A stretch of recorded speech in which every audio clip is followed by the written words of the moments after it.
worst possible thing you could say when you walk into a car dealership. I spent 5 years with Mercedes-Benz, 5 with General Motors, and the worst thing a person could say when they walk in is, if you could just get me to this payment, we got a deal.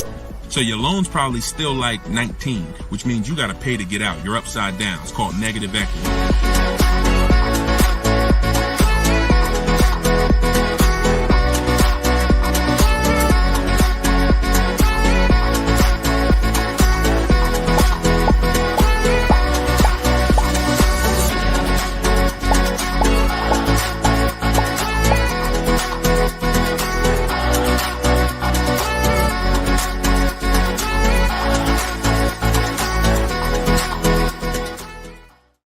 Welcome, everybody. Welcome to episode 7, I believe we're on, of Car Shopping Questions and Answers.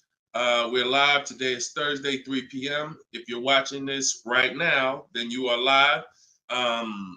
What we're going to start doing is we're going to start letting you know, because we do rebroadcast these shows all day, so you can, catch up on them. You can send friends and family to watch the rebroadcast. But right now, you are actually with us live. So welcome. If this is your first time here, can you type a 1 in the chat? Shout out to the first time people. I just want to see how many people are new. You've never seen me before. You've never been on a live show. Okay, Troop Chat, I see you, Troop Chat. Good to see you. I always like to know, because most of you probably have never been on a live with me before. What's up, Black Hummingbird? Great to see you. So hold on, I got Instagram on my phone here. And as you come in, first of all, I want to introduce myself, because you don't know me. My name is Deshone. I go by Deshone the Auto Advisor. I spent 14 years in the car business, 5 with Mercedes, 5 with General Motors, and 4 I ran my own brokerage. Now what I've been doing since 2020 is showing you how to get below market car deals on purchases, leases, used cars, new cars, everything from home. I'm the author of the book, the digital book, Cars from Home, 7 Steps to Saving Time, Money, and Avoiding Dealerships. And during the show, for 30 minutes, as part of our welcome offer, you can get your copy for 75% off. It's normally $97, but in my TikTok bio, in my Instagram bio, and in the comment section, you can grab your book. You won't leave the broadcast, so you can make sure you get there before the countdown, but you'll still be here tuned in with us. So I want you to start typing your questions, and then Dolan, who's moderating, is going to pull them into the show, and we'll answer them one by one. Okay? Start typing your questions. I see we already got one from Michelle here on TikTok. Bounce back. Type your question on Instagram. I see you. Type your question in. And could everybody who shares, share? I'm only talking to the sharers. I know who y'all are, and I'm talking to y'all. Shout out to the sharers. And I'm still trying to find out. I might do a giveaway once a show for the sharers only, but I'm gonna have to figure out how to see them. So I got to figure out, maybe you screenshot that you shared, and we trying to do something special for y'all above and beyond, because we can't grow this show without y'all. The ones who tell your friends, the ones who invite your friends, the one who tag your friends, the one who hit those share buttons. Appreciate y'all. So we got something coming for y'all very soon. Okay? So pull the first question, and Dolan, let's get the show on the road. Okay, this one's from TikTok. Leasing and maintenance versus purchasing and maintenance. Great question. So with a lease, most times all you're doing is oil changes, tire rotations. If you got a luxury vehicle or import luxury vehicle, maybe they require like a brake fluid change. Like when I worked for Mercedes, you had a service A, service B, service A, service B. That's how it usually rotated. And the service B was, a brake fluid change, but it's pretty cut and dry because it's a new car. So versus purchasing, then you're talking about long-term maintenance. Then you're talking about, which if you got a good car, you're usually still doing those things up front. But as you own it long-term, now you're doing things like, you're doing the recommended maintenance. So you might have a 60,000 mile service, a 80,000 mile service, a 100K service. These are all things that come in the maintenance book. And with the lease, 99 times out of 100, we're not doing that. So, you know, it's a very, I'm not going to say we're not doing that, but if I lease, whenever I lease, I'm not doing those services because we're out of the car way before we ever hit that mileage. So big difference, big difference. All right, go ahead. Next one, Dolan. Let's go. Black Hummingbird, and y'all forgive me because I got a little something trying to jump on me, but I'm just gonna flush it out. Praise the Lord, and we gonna get through this. So y'all see me all congested, it's because I am, but we good. My car was totaled in an accident. Sorry to hear that. How long should I wait before I get another one? How long can you wait? You know, I'm not a fan of shopping with my back against the wall, but I'm a fan of, you know, if you are you going to be in a rental car? Are they giving you a rental? Sometimes you only have 30 days with the rental before you have to pay. I don't know if you have a backup car, but you know, that's going to depend. So what you need to ask yourself right now, because you have to replace that car eventually, I want you to ask yourself, and everyone on here, I want you to answer this question: how many years are you keeping in that car that you're buying? But first of all, who's shopping for a car now, or you will be in the next 12 months? Type me in the comments. If you're shopping right now, like Deshone, I'm in the market right now, or you will be in the next 12 months, type me in the comments. Okay, I see you on TikTok. Anyone shopping for a car? Michelle, she's shopping. Okay, if you're shopping for a car right now, or you will be in the next 12 months, type me in the comments. All right, Black Hummingbird. Yep, I see you. El Rel on YouTube, I see you. Jesus on YouTube, I see you. All right. The first question I want y'all to answer, everybody, is how many years you're keeping the next car? How many years are you keeping the next car? This is very important because this is the buying versus leasing question. How many years are you keeping the next car is the buying versus leasing question.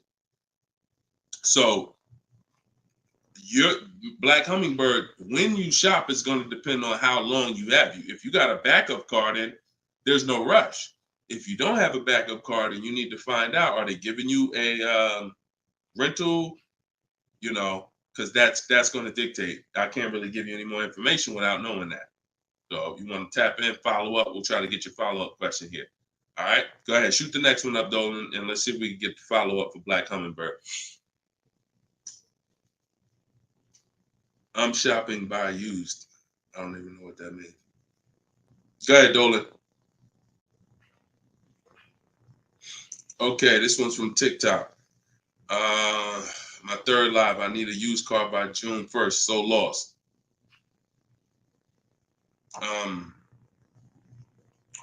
Where you lost? Everyone learns differently. So you have to ask yourself, how do you learn?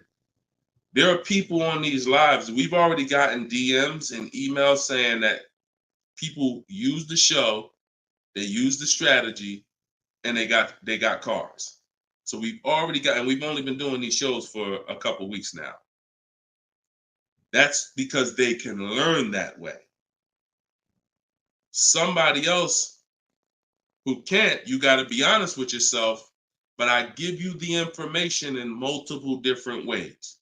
In my book, if you're a book person, in my video library, it's up to you. But if you're sitting here, because everything we do on this show, I try to break it down. No, we don't rush through answers. I don't give y'all one-word answers. Every question, we pretty much take it and we break it down to the nth degree. And some of the things you guys have similar questions, so we've answered them on multiple shows. But you have to know how you learn in order for you to win. Okay? If you're lost here, then you could stick around and we'll continue to do what we do here. But you have to know how you learn. That's why we make information available in a multitude of ways. You see people who have my book. Some people could piece deals together with my social media videos, even though they're all different topics. Used cars, buying cash, leases, they're all different types. So you got to really piece them together. Some people do it that way. It's up to you.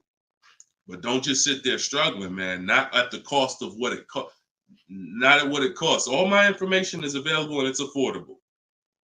Some of it's free, a lot of it is free. But every single product I offer, from my coaching program to my book, it's all affordable.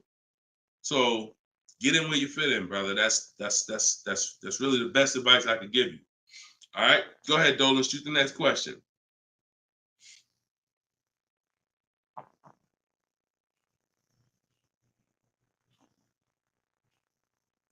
Okay, this one's from YouTube. LRel, what's going on? Peace, Deshone. I'm in the market for a used pickup truck for work. Never had one. How do I narrow down a reliable make model? Okay, so if I'm looking at you, the question you're asking is about the quality of the car, not finding a good one. So, example, let's just say there's a Dodge, a Dodge pickup truck. I'm just making this up, and that vehicle has a low reliability score. It doesn't matter if I go find a good one and I use my steps, the steps I'm going to go over with you to find a great used car, because the car overall has a low reliability score. Some Nissans have a low reliability longevity score because of their transmission. It doesn't matter if you use what I'm going to teach you to narrow it down to a great one, because the vehicle overall has a low longevity score. So I think the question you're asking is, how do I find a vehicle that has a good reliable one, and then I'll go shop for it. And because we could switch it. You could have a vehicle that has a high reliability score, high longevity score, but then you got a bad one because you didn't have a process on how to get it. So I think you're asking the first question, which is top level, how do I choose some good vehicles? And that's really Google, and we have a process. It's in our shopping process where we do a reliability check on every single vehicle. It takes 5 minutes to do. You're going to type in the specific year, because years change. You might have a 2019 that has low reliability scores. In 2020, they fixed it. So we got to make sure we're adding the year when we do this Google search. But if I'm looking for a pickup, I'm looking at like a 1500, and I'm looking at, what I need. Some people need 2500 if you need heavy duty or something like that. But then what you're doing is typing it into Google, and you're looking at all the competitors. I'm looking at the Toyota pickup. I'm looking at the Dodge pickup. I'm looking at the Ford pickup. I'm looking at the Chevy pickup. And then I'm just choosing, all right, which one of those do I like? All right, I like those two. Then I'm deciding which one I'm going to like. Now, if you're buying used, you can't test drive it, because you can't test drive a used car until literally you're ready to take it home. You can't go and test drive one here, because the one you end up getting may drive totally different. That's just the way it is with used cars. So oftentimes what you're doing with used cars is you're looking at it, you're looking at videos on YouTube, but you're going to narrow it down to what you like, usually what you see in supermarkets, parking lots, on the road. Oh my goodness. Lord Jesus, help me get through this. And then what you're going to do is you're going to do that reliability check. So you go to Google, you type in the year 2019 Toyota Tundra reliability. Then you're going to skim that first page. So that first page of articles is going to tell you all you need to know. If you see low scores, if you see 7 out of 10 reliability, just skim that. Don't pay attention to any site from a dealer. This is part 4. This is in my book, because this is step 4. Because the next step after this car passes this test is now we're going to shop for it. You can't skip this. So that's why this is a really good question. Some of you are skipping the process of doing a reliability, longevity, and initial quality check on the cars you're getting. And that's why you get cars that are in the shop every 90 days. It's not because you bought a bad one necessarily. It's because the car itself has a low rating. Transmission's going out on you because you didn't do a longevity check to see that that car is known to have transmission problems at 80,000, 90,000 miles. So if you skip this little 5-minute step, it could cost you thousands of dollars. So you want to do that reliability, skim those articles. And then because you're keeping long term, you're not leasing, you're going to do the same thing with longevity. So you're going to type in 2019 Toyota Tundra longevity. And that's when you're going to see what they're saying about the car long term. Does it, transmission issues, engine issues? Sometimes it'll say right at the top, these cars are known to last 200 to 300,000 miles when properly serviced. Then then the only mission is, all right, the car itself has great scores. Now I have to find a good one. Okay? That's step one now. Okay? That's where you start. Great question. Okay, go ahead, Dolan. Shoot the next one up. All right, we got Philip on Facebook. Would you say buying or leasing is better right now? Also, what about down payment with leasing? So, all right, you should never be in a position where you're asking yourself, should I buy or lease this car? Based on what you feel. Yeah, so I feel like I should buy. No, the buying or leasing question is based on how long you're keeping the car. I have something that I do that I teach called the 8-year rule. The 8-year rule says that if you're not buying a car to keep at least 8 years, you should be shopping for a lease. Reason being is there is no way for you to get a great deal on a car if you buy it when you should have leased it. Because lease deals, when you get a great lease deal, it's so good, it's so low, it's so much less money out of pocket that it will take a buyer years to catch up with you. We did a scenario in the last show where we compared this deal that one of our students got, Frina, who uses my stuff. And anyone who's using my stuff is going to get these deals if you follow my process. It's not, you don't have to be great. You could be a bad negotiator. It doesn't matter. As long as you know how to use a computer and do copy and paste, you can get these deals. But we compared her deal, which she got at $579 a month on this $65,000 car, and we compared it to a purchase, which would be literally $900, $1,000 a month. So how do we make this decision? Very simple. If you are not buying your car to keep for 8 years, you should be leasing it, because in the middle, y'all know when I break this out, if you've been on the show before, this is the depreciation scale. This is how your car goes down in value. I know some of you have been taught, I want to buy my car, I drive as much as I want. I don't want to pay for the miles. But you're paying for your miles. Because check this out. You buy your car here for $30,000. A year later, even if you don't drive it, it's no longer worth $30,000. At best, it's worth $22,000. If you don't drive it 1 mile, it's probably worth $25,000. You lost $5,000 and you never drove it 1 mile. That's depreciation. So your car is depreciating like this. Year 1, year 2, year 3. That's why you flipping these cars, buying cars, trading them in 6 months, a year. You're losing at least $5,000, $10,000, but they'll hide it in a monthly payment. See, a cash buyer, you never do this. Some of you who are like, I pay cash, you never do it. You never buy a car, turn around, I don't like the car, I'm gonna trade this thing in. Because when you come in and they tell you, well, I know you just paid 35, but we can only give you 28. I just bought the car 6 months ago. You know what I mean? I lost $7,000 that fast? Yep, at least. You're like, all right, I'm not doing that. But with a payment, they'll hide it in a payment, and you don't understand. You just lost $7,000 in 6 months. So this is how you have to see this short-term ownership when you buy a car. My car is going down in value 20% the first year, 15% the third year. It's losing thousands of dollars. But if I keep it a long time, 7 years, 8 years, it starts to level out where I'm not losing that money anymore. If you have a car outside your house right now that you've had for more than 8 years, I want you to type the number of years you've had the car. Everybody on here, we're live. This is our 3 p.m. Thursday live show. This isn't a rebroadcast. So tell me right now, everyone who has a car outside, type how many years you've had the car. How many years? If it's 8, if it's 9, 10, 12. Had somebody on the last broadcast, somebody said they had like a 15-year-old car outside. You'll notice this, Gilda, you got an 11-year-old car outside. Here's what you'll notice. Your car is no longer losing value like this every year.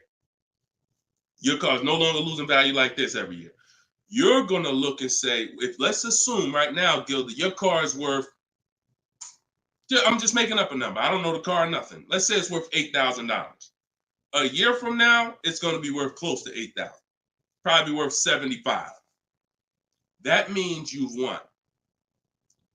So when you're trying to, when you are buying, wow, Carol's Care has a 18-year-old car outside. So that means you've won, because this is how you win with a purchase. And pay very close attention to what I'm about to say. You don't win when you pay off the car. You pay off the car, but your car's still dropping like this. You didn't win yet. You didn't win yet. You win when you actually pay off the car and now the car is not dropping in value. You beat the depreciation. That's when you win purchasing. A lot of people were taught, don't keep the car that long. And that's where you're losing. That's why leasing is for you. Because there's only two ways you're going to avoid those hits. You're either going to keep the car long enough to get to where people like Gilda and Carol are. Look, Big Rich has these are people who kept cars long term, or you're going to get great lease deals where you're paying pennies on the dollar and you're winning. But those of you who are stuck in the middle, we got to get you out the middle, because you are losing the most money. You buy cars, you resell them. You buy cars, you trade them in 2 years, 3 years, you're losing the most money. You lease, but then you buy the lease. You're losing the most money. You're stuck in the middle. You got to pick a side. There's only two ways to win. Great lease deals, long-term ownership. Anything in the middle, you're losing thousands and thousands of dollars in depreciation. All right, we clear? All right, perfect. Shoot the next one up, Dolan. I see you, Luscious. I purchased the book. Awesome. Congratulations. Enjoy it. This whole show is sponsored by my new book, y'all. It's called Car Shopping. It's called Cars from Home. 7 Steps to Saving Time, Money, and Avoiding Dealers. So we have a welcome special. So you can get your book for 75% off the whole broadcast. Well, 30 minutes. It's normally $97, but you can get yours. We're rated 4.94 on Goodreads. You can get yours for $24 as long as you get to my bio before the 30 minutes expires. And $97 is a great price. Because here's the thing. I got a lot of books on my shelf. I cannot tell you a lot of books that saved me a lot of money. And my goal for this book was to be one of the books where you look at and say, man, this book right here has saved me thousands and tens of thousands of dollars. And that's my goal for the book. And we've been doing well at that. So, all right, this one's from Instagram. Mission Green. I'm in a purchase for 2 years with negative equity. Want to get into a lease. How can I walk away with the least out-of-pocket cap? So, you're in a purchase right now. You realize, Deshone, I'm not keeping my cars 8 years. I want to transition to a lease. Okay, so what you're going to do, the first thing you're going to do is an equity assessment. Equity assessment is when you find out you're going to get the highest bid, because we never sell a car. We don't trade cars. We never replace a car without getting bids on it. We never buy a car without getting bids on it. We never take a loan without getting bids. So what we are doing is we need to get bids, because bids are going to tell us what is the highest offer we can get for our car, which means that would be the smallest amount of negative equity we could possibly have. So as you get these bids, you're going to get your payoff from your bank, call your bank, get your payoff, then go to CarMax. We like to get 6 bids. CarMax, Driveway, Carvana, Kelly's Blue Book Instant Cash Offer. Do not use kellysbluebook.com. It's nothing but a marketing website that it does us no good. Kelly's Blue Book Instant Cash Offer. Auto Nation Sell My Car, and Car Guru Sell My Car. Now, that'll get you 6 offers. And once you have those 6 offers, you'll know this is what my best case scenario is when it comes to my negative equity. That's my best case. There's 2 ways to get out of negative equity and get a car. There's 3 ways to get out of negative equity, but one of them doesn't lead to a car right now. So we're talking about the first option. That's what you do, and you want to pay the difference. So you're going to get all those bids, and you're going to look and say, okay, I got a $4,000 negative equity if I sell my car to AutoNation. They're the highest bid. Highest bid, $4,000 negative equity. I would not be taking any other money other than the putting it to the negative equity. If you got $4,000 in your pocket or anything and you're like, hey, should I put this down? No, we're going to get the next car with no money down. We need to minimize our negative equity by taking the highest offer from the online bidders. Now, once that happens, we close the gap, and that's the way to move. That's the best case scenario. So if you can't do that, then what you're going to do is you have to trade. This is the only time we trade cars. There is no other time where we are going to trade a car, because you don't get the most money trading a car. You don't get the most money trading anything. If you think about it, if you got a lawnmower and I got a bike, and I'm like, man, look, I'll trade you my bike for your I'll trade you my bike for your lawnmower. Neither one of us is really getting the most money that we could get. That's a trade. It's like a little compromise. I take a little less because I got something you want, you got something I want. It's different than me saying, you know what, I got a bike. Let me see the most money I can get for my bike, and then I come back and pay you for the lawnmower. And this is how you have to see it. This is why we don't trade. Because when you trade, you're not making the buyer win a bid. You're not making the buyer bid. You're just saying, whatever you could pay me, I'll take it. That's why the first option I just laid out is the best option. But some of you don't have the cash to pay the difference. So you have to now forget about the old car right now. You shop for your new car and you get bids. So let's just say in that example, I find out I'm you. I can't cover the difference and sell to the online bidders. Now I'm going to start shopping for my lease. So let's say I'm shopping for a Jeep Grand Cherokee. I get my offers. I find out who wins the bid. I identify you're the highest bidder, and I'm going to that dealer and saying, okay, you're the best bid. Can you tell me what you could pay for my old car? I'm not telling them what I owe. That doesn't matter. I'm just seeing, what could you pay for my old car? And then I'm going to have them get an offer. Now, it's not, in 99% of the time, you guys, it's not going to be what you thought it was. If your highest offer over here with the online bidders was 22, do not think that dealer who won the bid is going to say, I'll give you 22. They probably say, the most I can pay for it is 20. And you have to take it because they can't win both bids. That's just almost impossible. The fact they're going to outbid all their competition on the car you're trying to buy from them. So I beat all these other Jeep dealers to win your business, and I'm going to beat CarMax, Boom, Driveway, all these other companies and pay you more for your trade. That's not going to happen. So that's why I say the first option is the best, because the second option, you're going to have more negative equity because the dealer cannot pay as much as the online bidder. So now that's what you would do, and you would tell them, okay, please add it to my deal, and you'd have to roll it into the lease over there. Third scenario where you can't get out is if you have too much negative equity. You're either going to need cash or you're going to need to pay the loan down. It's that simple. Because when you bring that negative equity over, the bank only has a certain amount that they're going to approve. If you're buying a $40,000 vehicle, they're not going to approve $55,000 because you got all this 10 grand negative equity, 12 grand, you're just trying to slap it on. You can have a 900 credit score.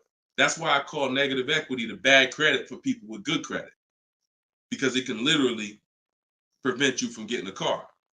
So that's when you have to pause, or you got to put money down to try to get within the loan to value ratios.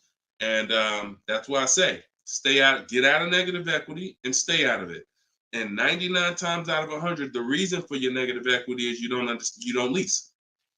You don't lease. You buy cars, you take out 5-6 year loans on them, God forbid longer, 7 years, 8 year loan, and then you trade those cars in before the loan's paid off. That's what's happening 99 times out of 100 to cause people negative equity. And we got and that's the cause. So I just gave you the solutions, but I also want you to know the cause. And that because you're already moving to a lease, you already understand, which is good for you. You already understand, all right, I'm not buying cars anymore until I want to keep something 8+ years. I'm going to start leasing. So this should be your last time ever having negative equity. Okay? Great question. All right, Dolan. Let's throw the next one up. Great question, Mission Green. All right. We are live, y'all. It's our Thursday, 3 p.m. live show. Shoot your questions in. Dolan's going to pull them in one by one. We're going to try to get through as many as we can. What's the best way to start about negotiating from the online price? Is this for a new car or used car? This is RT. I don't want to mispronounce your name. How do I get your book? S. Lewis, it's in the comments. Dolan, can you make sure we got the comment for S. Lewis here on YouTube? For those on YouTube, in the comment, we should have a pinned comment where you can just click it. You go to deshonsbook.com, or you might be watching us on a screen. If you're watching us on a television screen, you can scan that QR code with your phone, and you can get it that way. If you're watching us on TikTok or Instagram, you can go to my bio. There's a link in my bio, and you can grab your copy. And you won't leave the broadcast. You'll still be able to hear us, but you can get your copy before that 30 minutes expires and the book goes back up to $97. Okay, when are you really live? I'm live right now, TFD. I don't want to mess up your name. So, all right. So I can't wait for you to answer, but what's the best way to start negotiating from the online price? So let's just assume are you talking about a used car? If you're talking about a used car, here's what you got to know. There's two types of dealers. One dealer posts great prices and sells cars very fast. That's I didn't witness this until I worked for a Lexus deal. I worked for Lexus for like 6 months. It wasn't for me. Great car, but it wasn't for me as far as the dealership. It's just I had already sold Mercedes. Mercedes was a little bit more exciting clientele because it's just a bunch of different people. There's luxury people, there's sports people, there's performance people. So I went back to Mercedes. But what I saw with this dealership was big on volume. Great price, not going to mark the car up a lot. So if you come in thinking, or if you call thinking, hey, take $3,000 off because you're programmed to negotiate, you're not programmed to know a good price. See, when you know the used car market, which is what I teach, this is what I teach in my book, it's what I teach on the show. You need to know the used car market because, and remember what I'm about to say, this is very important. What's hurting you is you don't even know a deal when you see it. I've had people who are looking, I'm literally making them an offer that I know the dealership is daggone my manager don't even want to do this deal, but they need it. We need the deal. We behind on our numbers. I'm selling the car. We ain't making, it's like pretty much a break even triple net deal. And they're still looking and questioning it.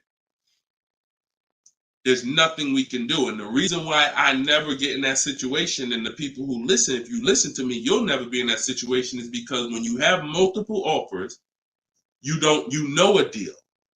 See, the reason why those people would question if this was a deal, they didn't have enough offers. They didn't see that there's offers $2,000, $3,000, $4,000 more than the one I was making them to know confidently, Deshone, this is better than every offer I got so far. Let me take this and get up out of here. So you don't know a deal when you see one, and that's hurting you because someone who knows a deal, like me, or like somebody that listened to me, give you an example. Some of you are in the same town as some of you have my book.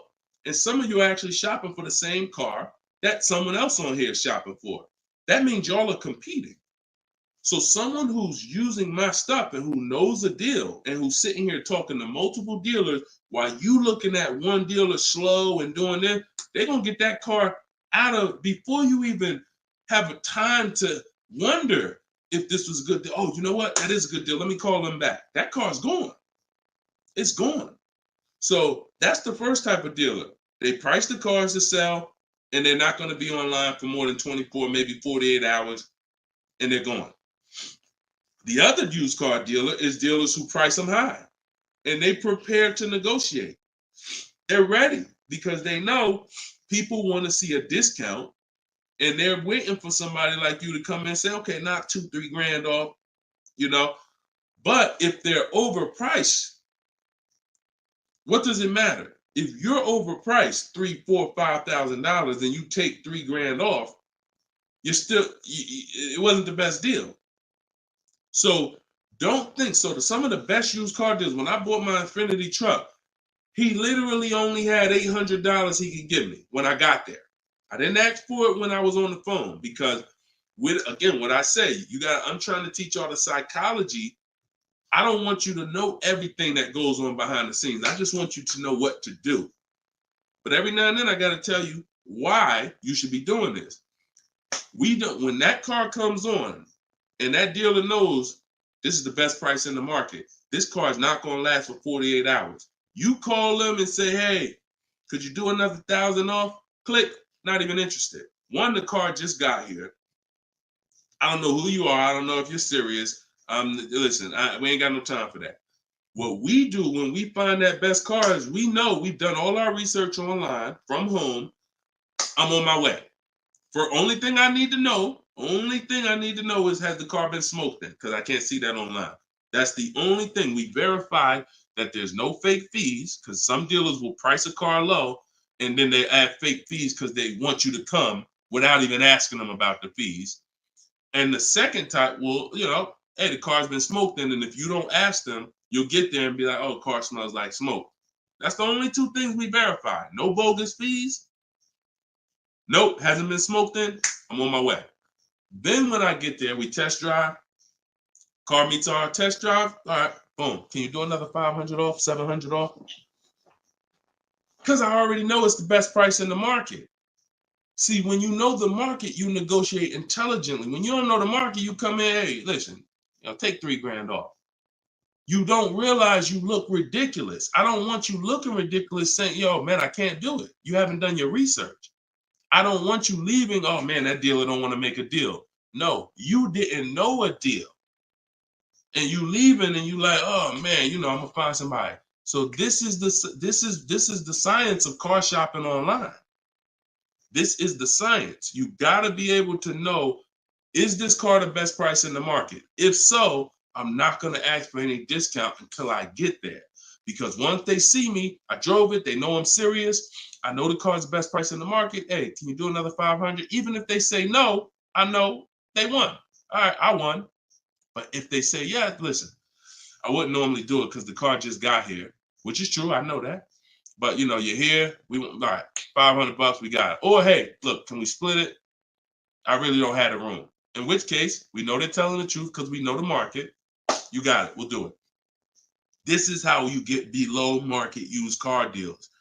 You don't just stumble onto them. You get what I'm saying? Is everybody clear on that? Type clear if y'all are following what I'm saying. Clear if you're following what I'm saying. You're not going to accidentally stumble into a below market deal. It takes strategy to get below market deals. If everybody could get below market deals, they wouldn't be below market deals. They'd be average deals. Does that make sense? All right, glad we clear. I see you, Michelle.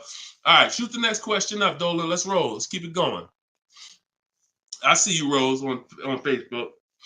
All right, Blooming Chosen One from Instagram. Almost done closing at 1%. Let's go. Come on. Come on. That's what I want to hear.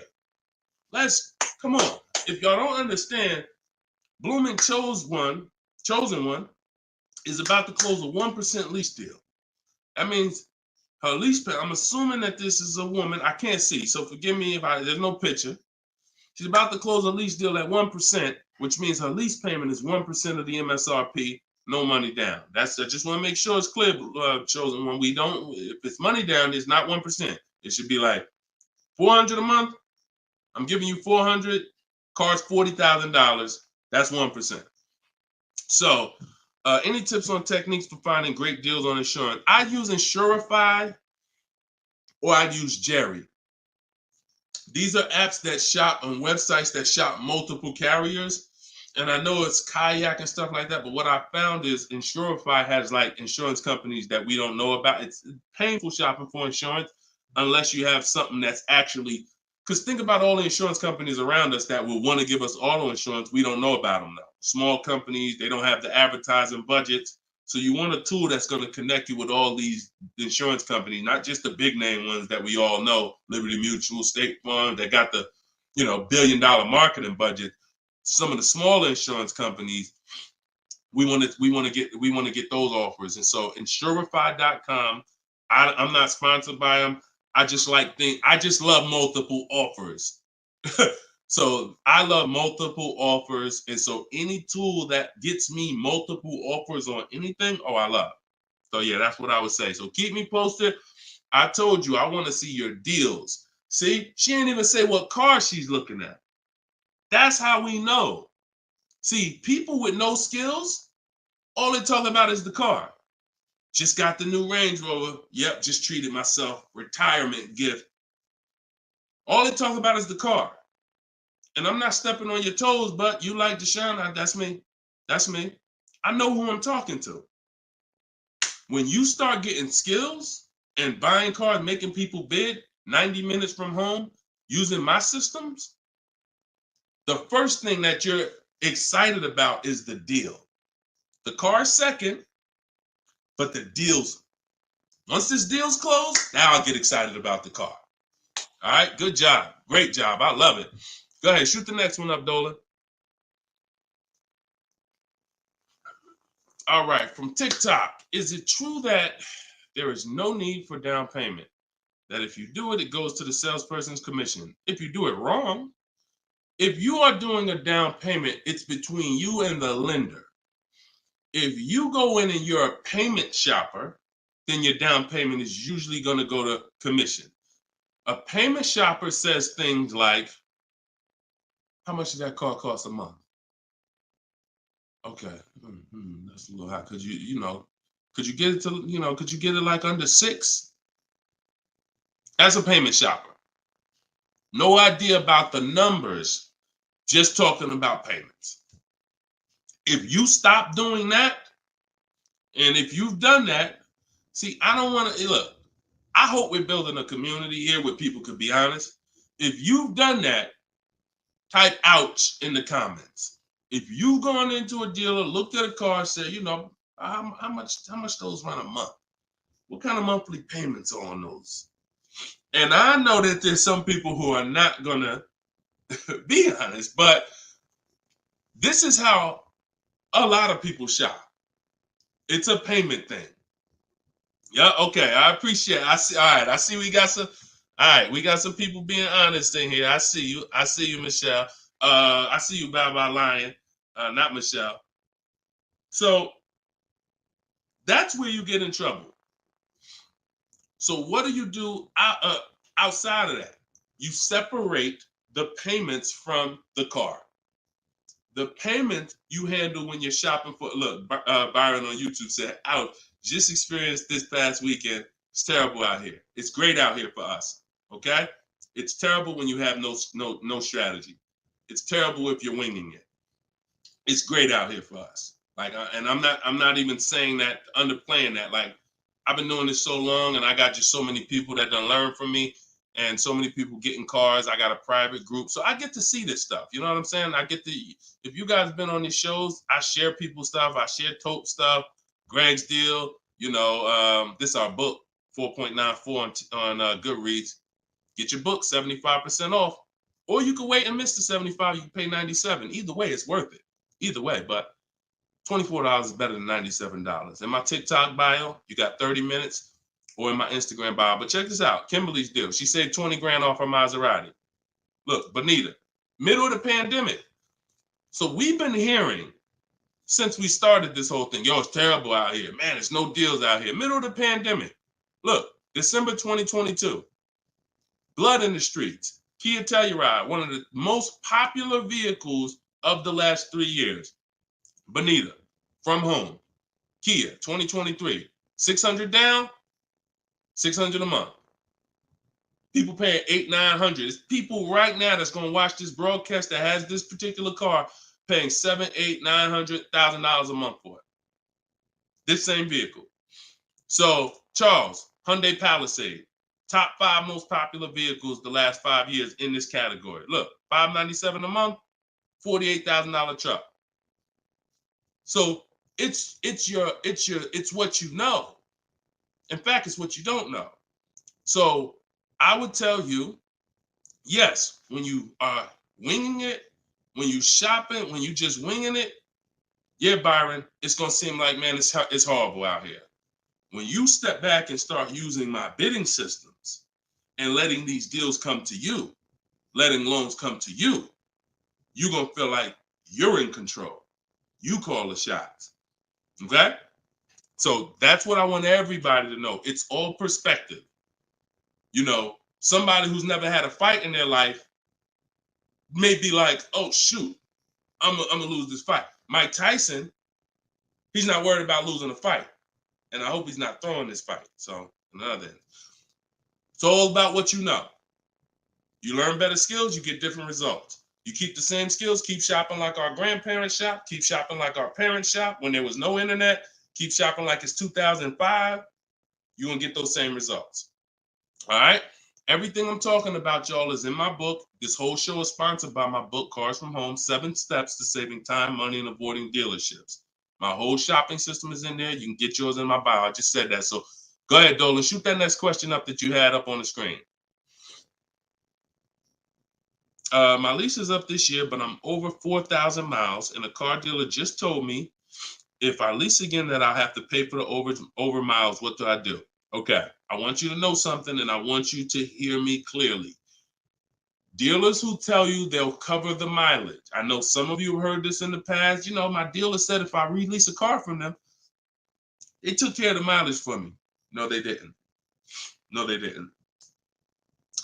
Mileage is never taken care of because mileage is between you and the bank.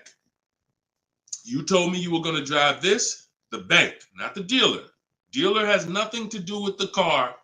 Once you drive off the lot, it's between you and the bank. It's between you and the leasing company.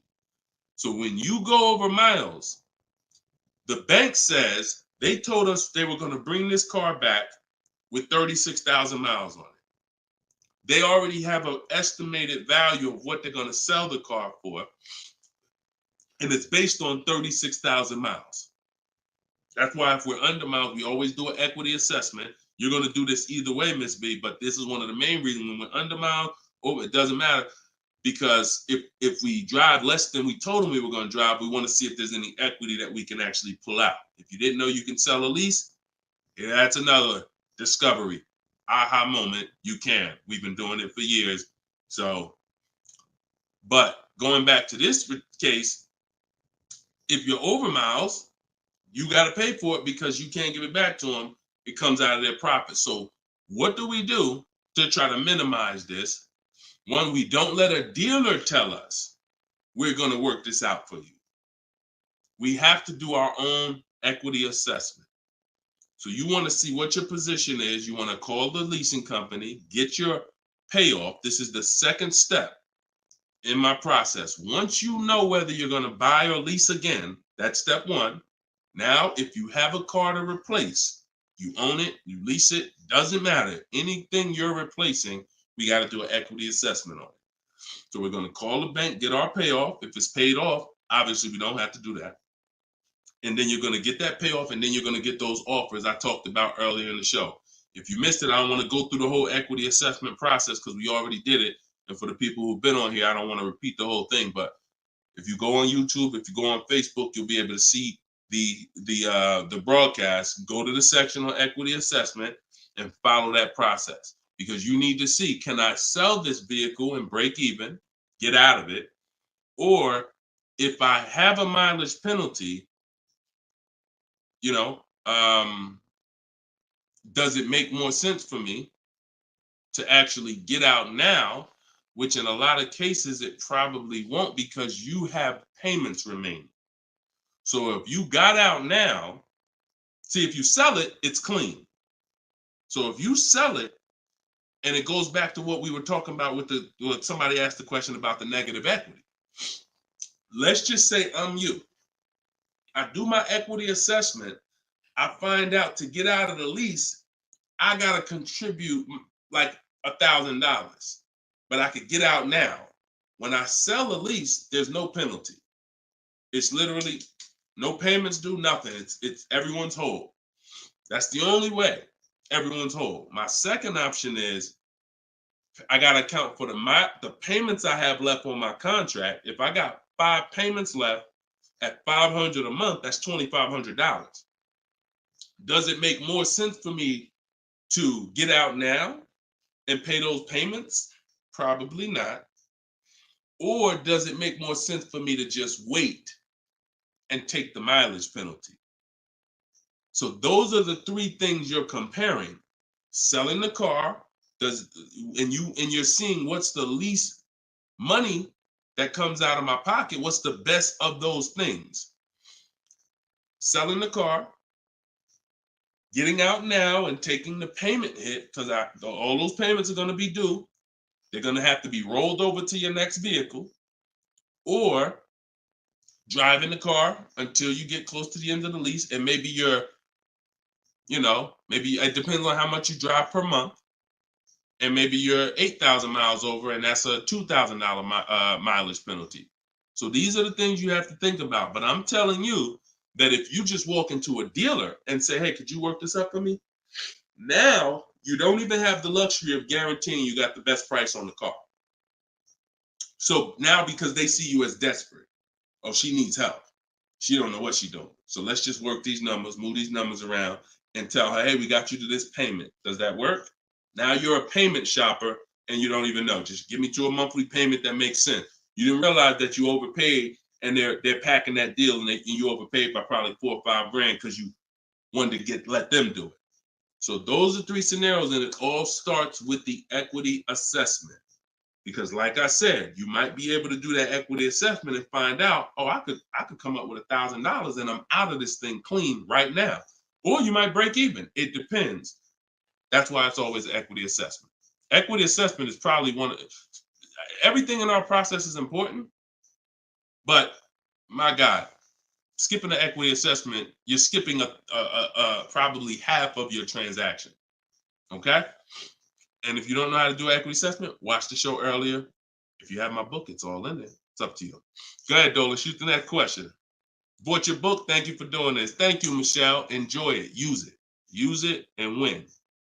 For the rest of your life, use that book. And it's a digital book, so you don't have to worry about when it needs updating. I just update it. You'll open it one day. Like, let's say you get your car now. A year from now, you open up that book and you're like, all right, I need another car. My spouse need a car. My child need a car. Man, wait a minute. There's different stuff in here.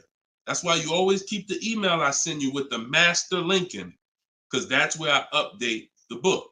All of you who got the book, when you download it, don't save the email, because when you click that master link, that's where I update the file whenever something changes. So, and I couldn't do that with a print book. I can only do that with a digital book.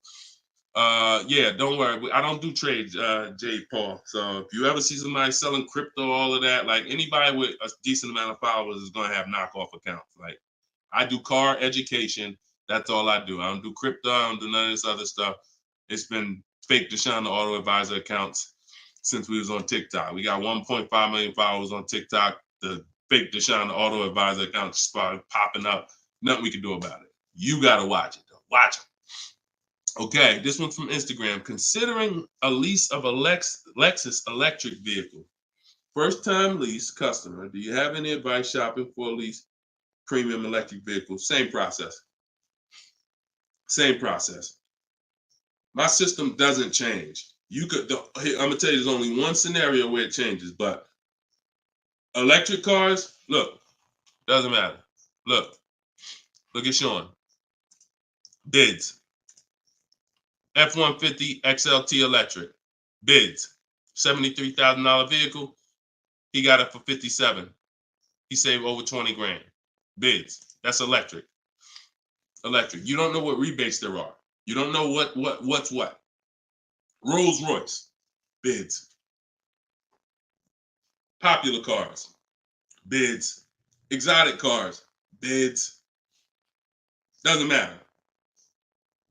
Process is the same. The only time that bidding is not called for when purchasing the car is with Tesla or any manufacturer where the price is set. No matter where you go in the country, it's the same price. You buy Tesla in New Jersey, same price in California, same price in Minnesota. One price all around the country. You order the car. That's it. I don't care if you have GM supplier pricing. That everyone's doing a different price. Some people are not going to tell you. They won't tell you what the rebates is. Some people, oh, Deshone, I'm a Ford employee. I get Ford special pricing. Bids. Because 80% of dealers are going to lie and not give you the real Ford special pricing. Everything is bids. Put everything under there. All right? Go ahead, Dolan. Shoot the next one up, brother.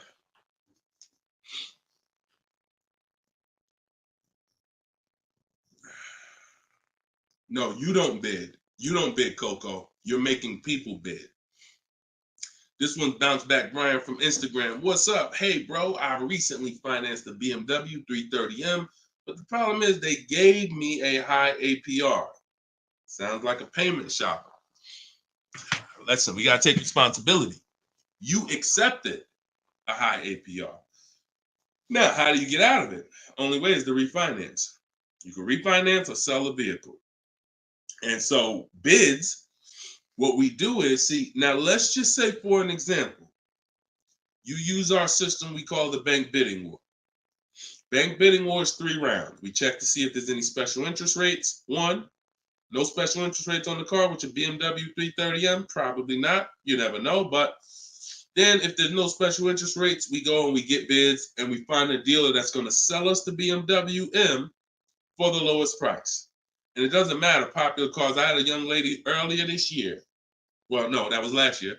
She was looking at the brand new X4M, redesigned, just redesigned, brand new body style. She got her offers. Best offer was $3,000 below MSRP. Worst offer was like $5,000 over MSRP. Brand new, newly designed, fresh in the country. No one's ever seen it. Bids, she got $3,000 below MSRP. When people are paying thousands more than that. So it doesn't matter the car. Now, once we, but that's that's the part where I say you separate the loan from the car. You separate the loan from the car. We find the dealer who's going to sell us the car for the lowest price. Once that's done, now this is when we talk about the second round of the bank bidding war, which is my bank, my credit union, online lenders, not the dealer yet. The dealer is round 3. The dealer's banks, the dealer's credit unions, that's round 3. That's the final round. Second round is I'm coming home, getting my bank, my credit union, online, giving them my information, going online, car loans online, looking at everyone that I can find that gives car loans in my area, letting all these people run my credit, because if you do this right, it doesn't affect your credit other than one hard inquiry. It shows all the inquiries on your report, but when you rate shop using the bank bidding war strategy, at the end of the window, it only weighs on your credit like one hard inquiry. But you got to do this in this small window. Takes 2 days. First one is all of those bank, that's the round 2. So now let's say my best rate from that round 2 is 7.9 interest rate. Okay, round 2's done. Now I'm calling the dealer who won the bid, who has my car waiting. I already reserved it.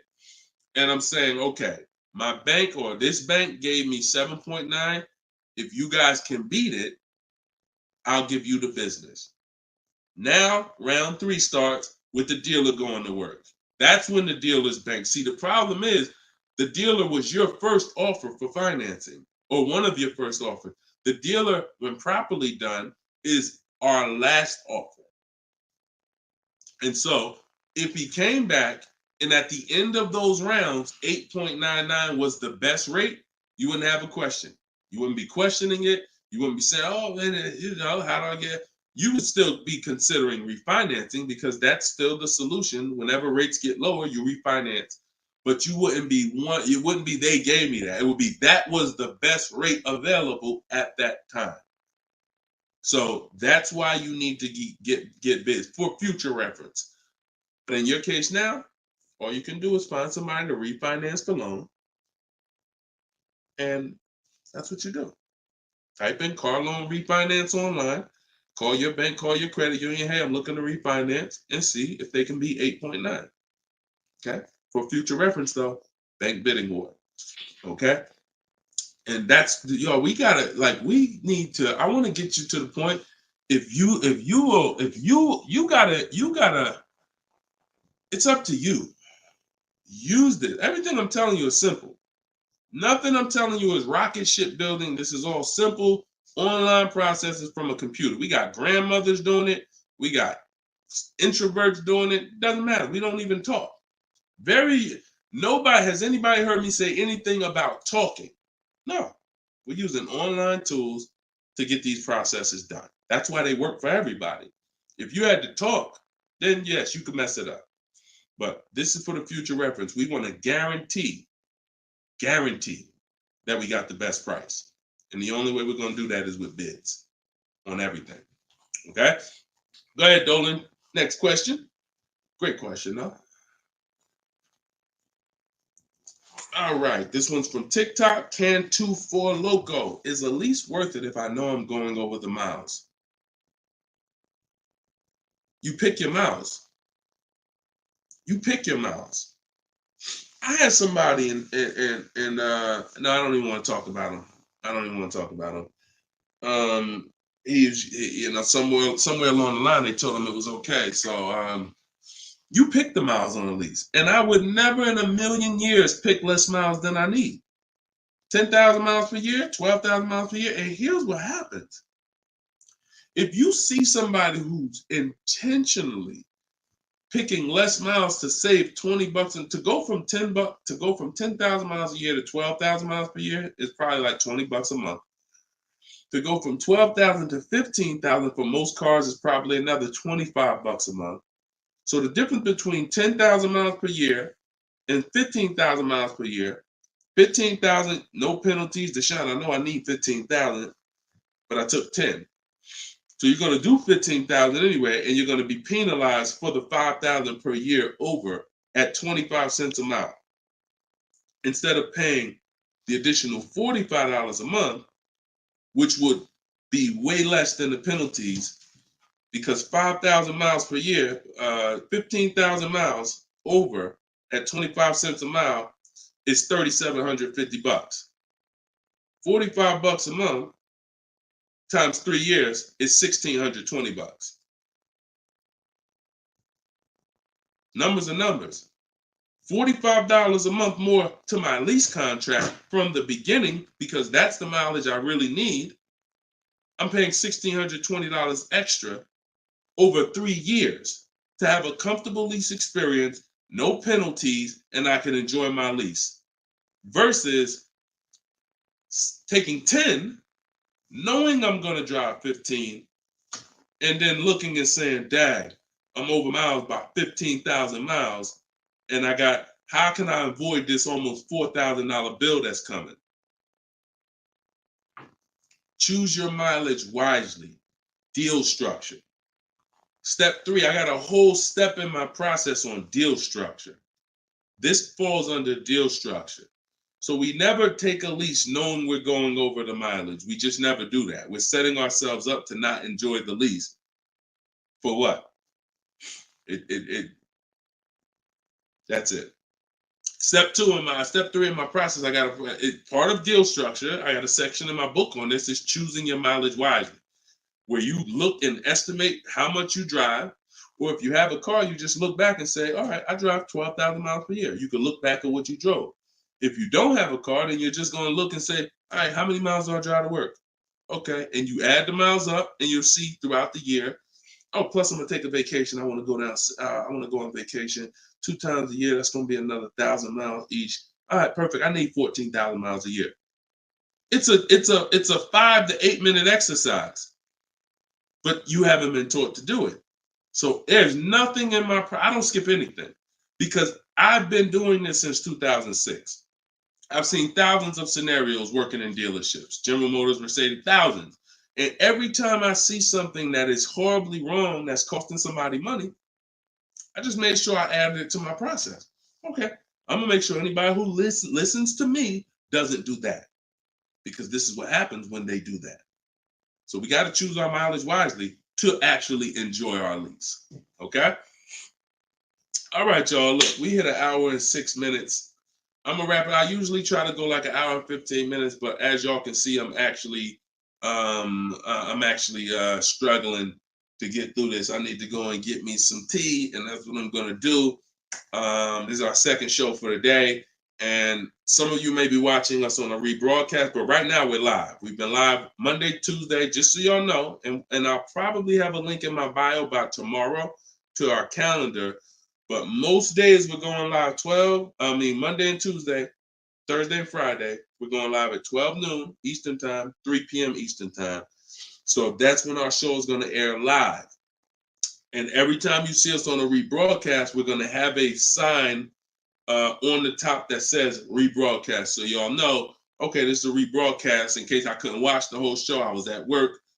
So we rebroadcast all the time. But yes, always a pleasure, y'all. Let's keep winning. Shout out to the people who got my book. I appreciate y'all. Thank you to those who reviewed it, who helped us get to 4.94 on Goodreads.com.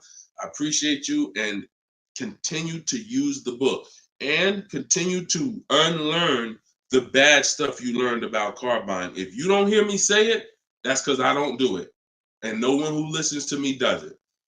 You hear somebody say, yeah, I was in the dealership. I was in there like 4 or 5 hours, but man, I was using what Deshone teach.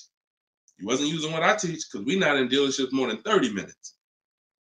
30 minutes, tops. If we in there for more than 30 minutes, you could clearly say, this ain't what Deshone teach, because I'm only here to test drive, or I'm only here to pick up my car if they don't deliver. That's the Cars from Home way. So you can get your book in the bio, 75% off, as long as you didn't miss the countdown. Even if you missed it, it's $97. Great price, but all right. Let me get up out of here, y'all. And always a pleasure. God bless y'all. And make sure you like and subscribe if you enjoyed the content. Tell a friend. All right. I'll see y'all on the next show. God bless you all.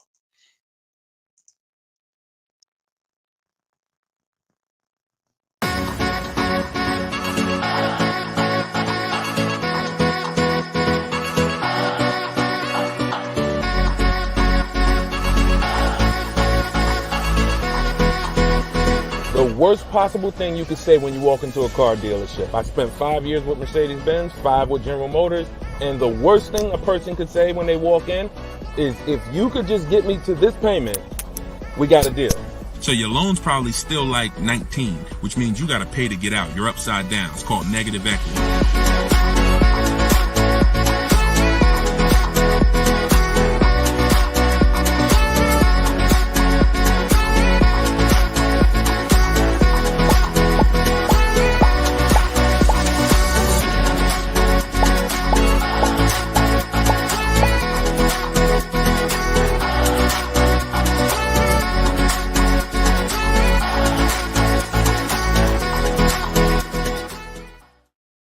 What is going on, everybody? Welcome to episode 9.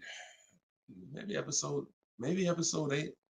Either way, I'll make sure the right episode is in the comments. But welcome to Car Shopping Questions and Answers. This is our live show. It is Monday. This is our noon show. We want to make sure that you know when we're live and when we're rebroadcasting.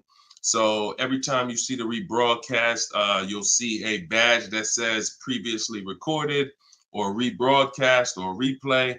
But whenever you don't see that badge, then you know we are live, and you can engage with us and ask your questions, and we will make sure that we get through as many as possible. So come on in. Everybody just come on in. I'm actually just sharing this broadcast on Facebook now. And on TikTok, welcome. I see you, Claudia. I see you, Dreamer. You guys can start typing your questions in. And let's do a little housekeeping first while we let the first couple questions come in. If you don't know me, this is your first time ever on a live with me, type the number 1 in the comments. I want to give a welcome to the first time people who've never been on a live with us before.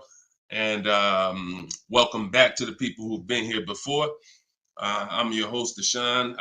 I'm known as Deshone the Auto Advisor. I spent 14 years in the car business with Mercedes-Benz, General Motors, and running my own brokerage. And now what I do is I teach people the science of car shopping from home. I'm the author of Cars from Home, my new digital book, 7 Steps to Saving Time, Money, and Avoiding Dealerships. And everything that I talk about, everything if you've seen any of my social media videos, everything is based on one of the 7 steps in our shopping system. So we don't hold back. So you guys can come in. I see a lot of people on TikTok coming in. Could y'all start tapping the screen if you're going to spend 10, 15 minutes with us? We're usually here for at least an hour. If y'all can start tapping the screen so we can let TikTok know we're about to talk some serious money over here. Frankie, I see you. Good to see you, Frankie boy. Thanks for sharing. Shout out to the sharers. And whenever we have the first question, we will certainly get down to it. Also, if you, all of you do have the opportunity to get my new digital book at 75% off. I always like to let you know about this welcome offer. The book is normally $97 and it's currently 4.94 stars on Goodreads.com. So thank you to all of you who have taken the time to rate the book, to review the book.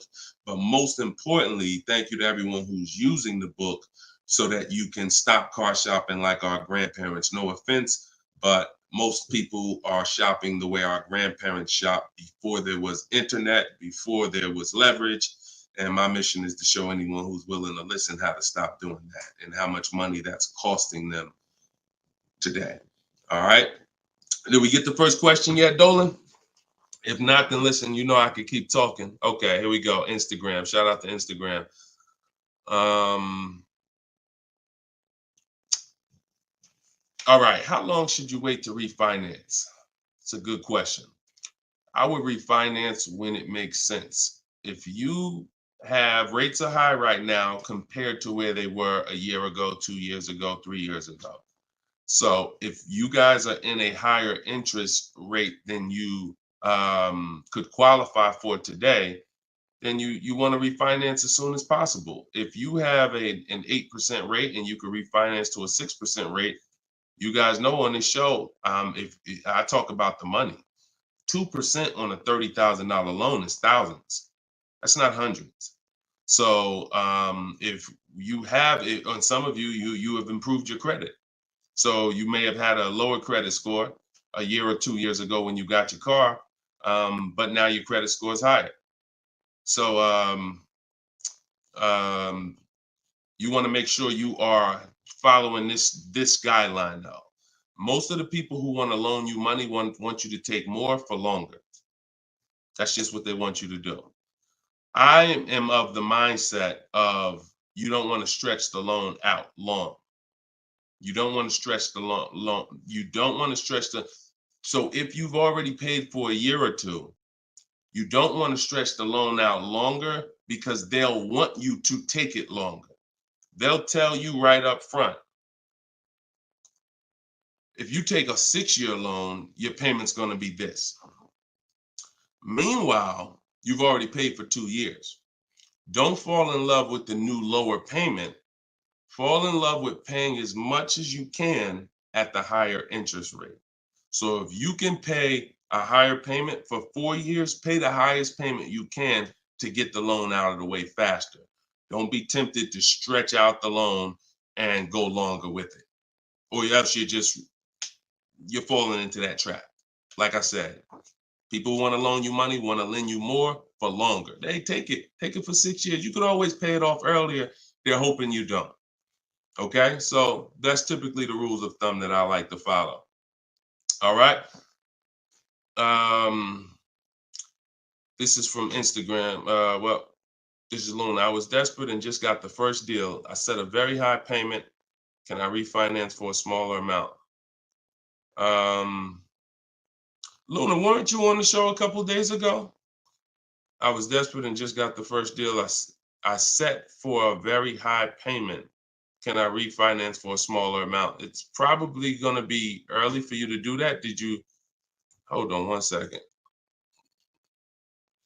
If you hold on, let me open the Instagram comments so I could actually see. I know Dolan's bringing the comments to the show, but I want to make sure I could actually see the Instagram comments. Hold on.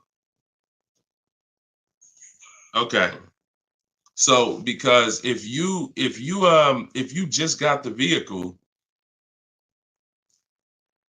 I mean, you could try to refinance, but it depends on how high of a rate they gave you compared to what you could have gotten if you would have followed like our bank bidding war process. You bought a brand new 24 Mitsubishi. Okay. Haven't you been on the show, Luna? This isn't your first time, right? You've been here. You've been with us for a couple. You've been with us for oh, it was in December 2023. Okay. I appreciate it. Thanks for the information. That's why I wanted to see the comments so I could actually have the dialogue with you. Yeah, I mean, that's all you could do. You could try and you could try to refinance online. You can go on Google and type in auto refinance online and start to see what those companies look like and see if but you need to know your rate, and then you need to know what the companies that'll refinance you are offering you and see if it makes sense. If you got a higher rate than you could have gotten, then certainly you can refinance. If they got you the best rate that you could qualify, then you may have to wait a little longer, but usually, it doesn't hurt you to check, especially if you're in a considerably high interest rate. You certainly want to see if there's a possibility, because like I said, 2 points, 3 points on an interest rate is thousands of dollars, not hundreds. All right, TikTok, y'all gonna spend some time with us. Can y'all tap the screen and shoot the likes up if you're gonna talk money with us? Here's the thing, y'all. I'm gonna be honest with y'all. Y'all know I've been this way from day one, and I can't be any other way.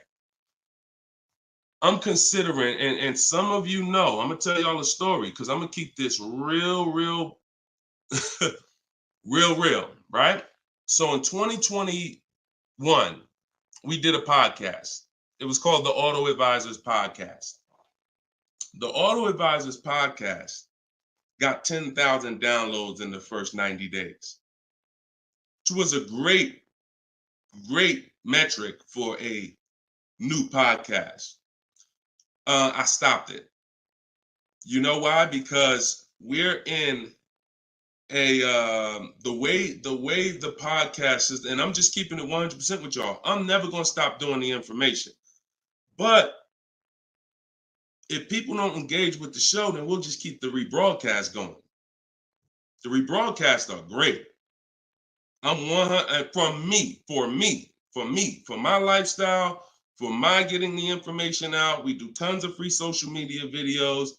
I just don't want y'all to be questioning, Dad, why Deshone not doing the live show anymore? Because the live show needs to make sense. I've been telling y'all to share. I look at the shares. I see the people who come regular. I see not a lot of people share. All good. I just want y'all to know that when you can't ask the questions and you got to just do the rebroadcast, that's going to be the reason why. That's really going to be the reason why. Because we can sit back and we can let this live stream go 24/7. I love it.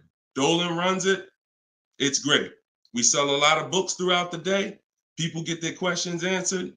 It's great. If y'all like Deshone, I would really like to ask questions and have the opportunity for my family to ask questions and get their questions answered, then y'all gonna have to show up. Y'all gonna have to show up.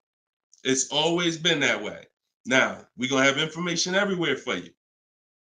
Free social media videos, my free masterclass is in my link in my bio. But if y'all want to keep this show going this way live and not just see 24/7 rebroadcast, then y'all gonna have to make sure y'all show up. And if we don't see the likes and we don't see the shares, then it's all good. That tells us everything we need to know. because there's nobody out there doing what we're doing right now. So if it was 20 other people doing these shows, then I understand. We got to make sure we're better than them. There's nobody doing what we're doing right now. So it's up to y'all. All right, so Dolan, let's go. TikTok question. Can I get a new lease with no money down and get the same car payment monthly, turning my lease in soon? But that depends on how good you're going to shop. See, if you got, a lot of people are going to be fooled into this conversation. Car salesman calling them saying, hey, I could get you out of your lease, keep your payment the same, and you'll be good. That's the conversation they're going to go for. Now they're going by 2021 and 2020, well, really 2021 payments, which were the highest in history. And what they're depending on is they're hoping that most people don't ask a question. You already been paying this, you already been paying the high payment. What if I could put you into 2024 for the same price? Meanwhile, those prices that you were paying were ridiculously high. All through the pandemic, most 99 probably percent of people were paying ridiculous payments. That's why I always show Bonita. So when you look at Bonita, Bonita is the one who got one of the most popular vehicles during the pandemic. It was a Kia Telluride 2022. She got it for $600 out of pocket, $600 a month. It was like a 1.25% lease. How? Sitting at home and shopping offers. So to answer your question, don't comply. Your deal is going to be based on how well you shop. And what I'm teaching you to do is to stop going into dealers because 80% of them are overpriced. So you're going to go into a dealer, do your test drive, and then you're going to come home and you need to get at least 5 offers. Now you could do it my way. In my book, I have a strategy called the 25 to 5. We go online, we go to the dealer's websites, we put in what we want, 25 dealers' websites. It's a copy and paste template. Then we have conversations by email because out of those 25 dealers, figure about 10 are going to have a car we want. And then we're looking to get 5 to 7 offers. If you shop the right way, you're not shopping the right way if you don't see a $150 to $200 difference between your offers. You're just not shopping the right way because we know I've helped. Personally, we have about 1,600 people in our car shopping course, in my coaching program, and we probably have about 6,000 people who have my book. That's enough data for us to know when people send me their deals, 80% of dealers are overpriced. What's the message then? If you don't get 5 offers, you're going to overpay. Hands down. Not 3, not 4. Now, some people with Charles, if they're shopping for a really hot vehicle, like Charles got a Palisade a little while ago, he got 10 quotes. So he reached out to 35 dealers. But look what he's paying. $48,000, almost $49,000 vehicle, he's paying $597. And both of those deals were no money down. So if he didn't know how to shop, then he would be paying $700, $800. Some of you may be looking and saying, Deshone, man, I got a Palisade and I pay a lot more than that. Or, hey, but that's going to depend on how you shop. You must get at least 5 offers if you're truly going to see the bottom of the market, because 80% of dealers, 4 out of 5 are overpriced. So certainly you could do deals with no money down. It's not even a question. And don't pay attention to commercials, because what you'll see is neither one of those 2 deals that I just showed you were from a commercial. They'll probably, when you look at what a commercial says you can lease a Kia Telluride for, especially or a Palisade for, especially a $50,000 Palisade, it would be a lot higher than this, and it would be with 1,000 down plus tax plus fees. That's why you can't pay attention to commercials. So that's the answer. Don't pay attention to commercials and get at least 5 to 7 offers. If you do it my way, it's quick. Takes about 20 minutes to contact all the dealers, and then you're using my email templates. Because what you got here, this is very important, you guys that are going to have conversations with dealers by email. You must know how to keep the conversation on your terms. You must know how to keep the conversation moving forward when people ask you, hey, can we get on the phone? Hey, can I get your phone number to call you? Hey, when can you come in? You must know how to have the conversation stay on your agenda. That's why I wrote the scripts. But even if you're not using my book and my scripts, make sure you are committed to staying the course, that you're not getting on the phone, you're not coming in, and that you're going to be shopping from home. Okay? Because salespeople will try to get you to come in. All right, go ahead, Dolan. Shoot the next one up.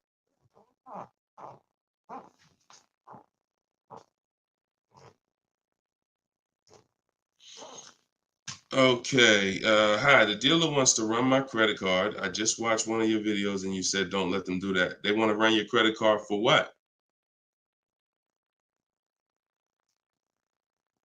Let's give Bless the chance to type.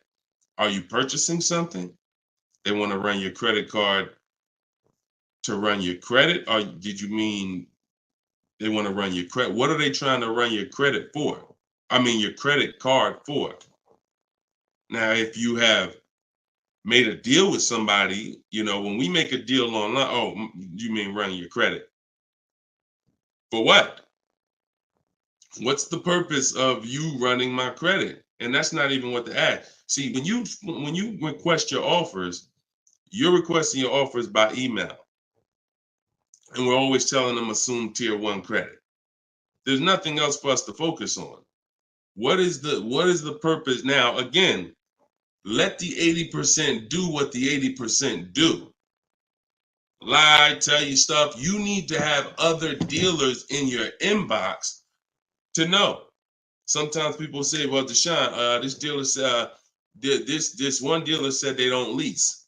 I said, okay. How many other dealers that you talked to said that? No one yet. Okay.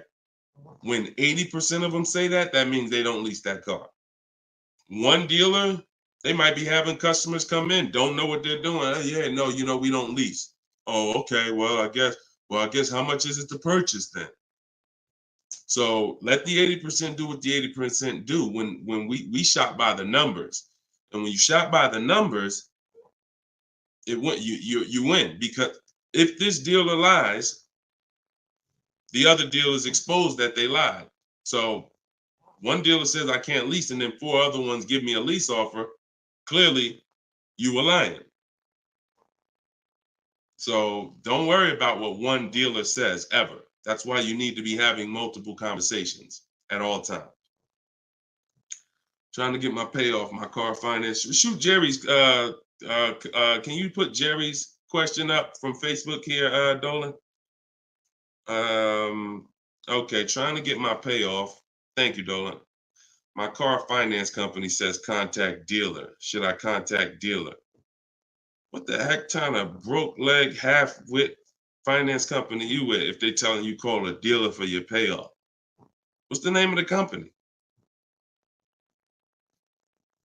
What's the name of the company? You got to realize how the banks is in bed with some of these dealers, and you're going to understand that. The dealers couldn't have did Hyundai.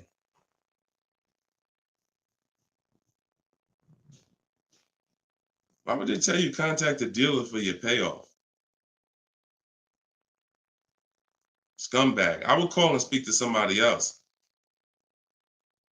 The dealer has nothing to do with the car. If you don't pay that Hyundai, you don't pay your payment for 3 months, is the dealer coming to get the car, or is Hyundai coming to get the car? No, forget about the dealer. The dealer is just a franchise. They're there to sell you the car and put the deal together. Once you drive off, it's between you and the bank. It's between you and the leasing company. So why would the bank be telling you to go to the dealer? It's kind of like they're sending you, all right, so if you're calling for your payoff and the dealer says, oh, well, I'm going to charge you this much and this much and this much, because people will try to get their payoff, or people tried to buy their leases out, which is a terrible idea in most cases, but people were doing it and dealers were charging them a lot of money on top of their payoff, charging them fees on top of the payoff to buy their own lease. So I would call Hyundai and I'd ask for somebody else. I literally try to escalate that. Can I speak to a manager? Can I speak to somebody? Why are you telling me to call the dealer when the dealer is not who? The dealer has nothing to do with the car anymore at all. From the day you bought it, it's between you and the bank. You're the one that I owe. Why can't you tell me my payoff? And I would speak to somebody until I can get somebody on the phone who could give me an intelligent answer. That's ridiculous. That's ridiculous. TikTok quiet today. Y'all quiet on TikTok, boy. What's going on? Are y'all gonna send questions in? Let's keep them coming from Instagram then. TikTok, y'all usually be the ones sending the most questions. Let's go. What's up, Ron? What's up, James? Let's go. Type in your questions if you want. Let's go. We'll be here for about an hour. Deshone got the ebook. Sent email templates out, got responses, perfect. Using the counter offer calculator, perfect. And they usually, and they either stop communicating or say I have to come in to do any further negotiations. We have scripts for that. We have scripts for that. No, none of the other dealers I speak to have said that. Just go to the script. Every single thing is a script because I know what they're going to say. I had to use those same templates. So always keep the conversation. When you make the last counter offer, it's always a question. That counter offer is a question. So now when they come back and say anything, you look for the script that replies to that and keep the conversation moving forward. You know, once you send the counter offers, now you're just getting to the point where you're trying to see who's the best one. That's it. The counter offer calculator makes counters based on the best offer. So whatever that best offer is, it counters everyone. See, and they may stop communicating because they're already high. So if somebody gives me a 1.1% lease and other people give me a 1.4, 1.5, 1.6, when I counter, I'm countering based on the 1.1. Because once one dealer gives me that type of discount, I know that y'all just choosing not to. That's why if they say, how'd you come up with that number? The script is always, it's a little bit lower than my best offer I have already. So they know you can act like this is the bottom price that you have, but we already have the best offer here. That's why we always put in the offers, and the counter offer calculator creates the counter offer based on the best offer. I don't care if none of y'all reply anymore because y'all already showed me y'all are overpriced. So I'm gonna let you know that based on my counter offer, I know this deal could be done. And if the lowest offer, which may happen, says, look, I don't have no more room, I gave you the best, and I snatched that offer. As long as you got 5, then that's really the bottom. And that's the purpose of the counter offer, is to make sure before you close the deal, you have made a counter to make sure you know where the bottom is. But don't let them respond. Forget it. They probably, oh, he made this low offer. You know you could do that deal, but that's all right. I'll get the car from your competition. All good. All good. All right, next question, Dola. All right. All right. That might not have any other questions. I have an isolated event. Car was totaled. Check getting cut this week. Can I pay to speak with you 30 to 60 minutes for the single purchase? No. No offense. I've been helping groups. You gotta understand, y'all. Look, I have been helping groups buy cars. Look, let me show y'all something, okay? And I'm saying this so y'all understand, right? Since 2021, this is my private group right here.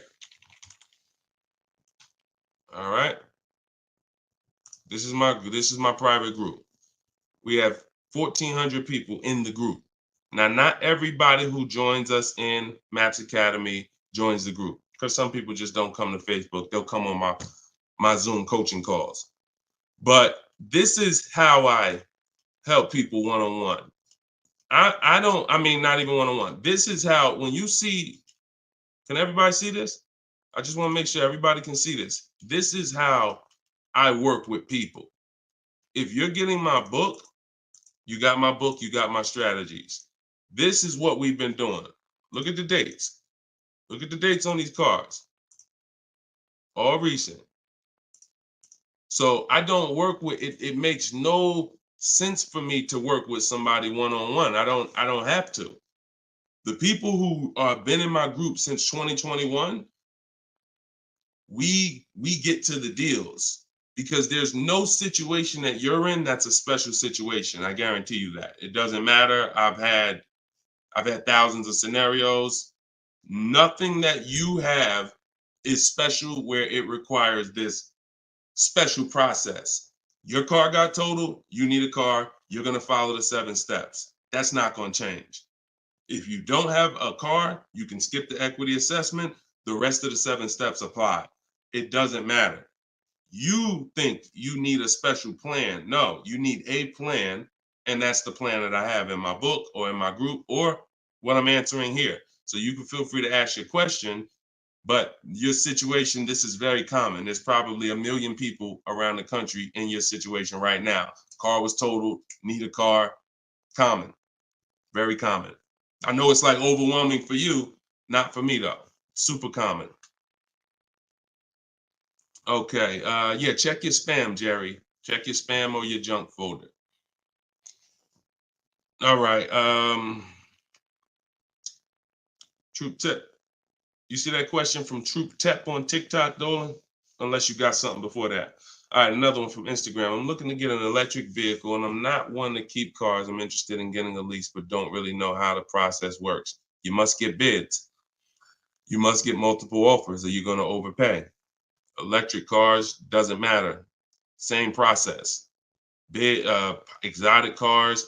When you look at, Sean's getting an electric truck. He probably got it already.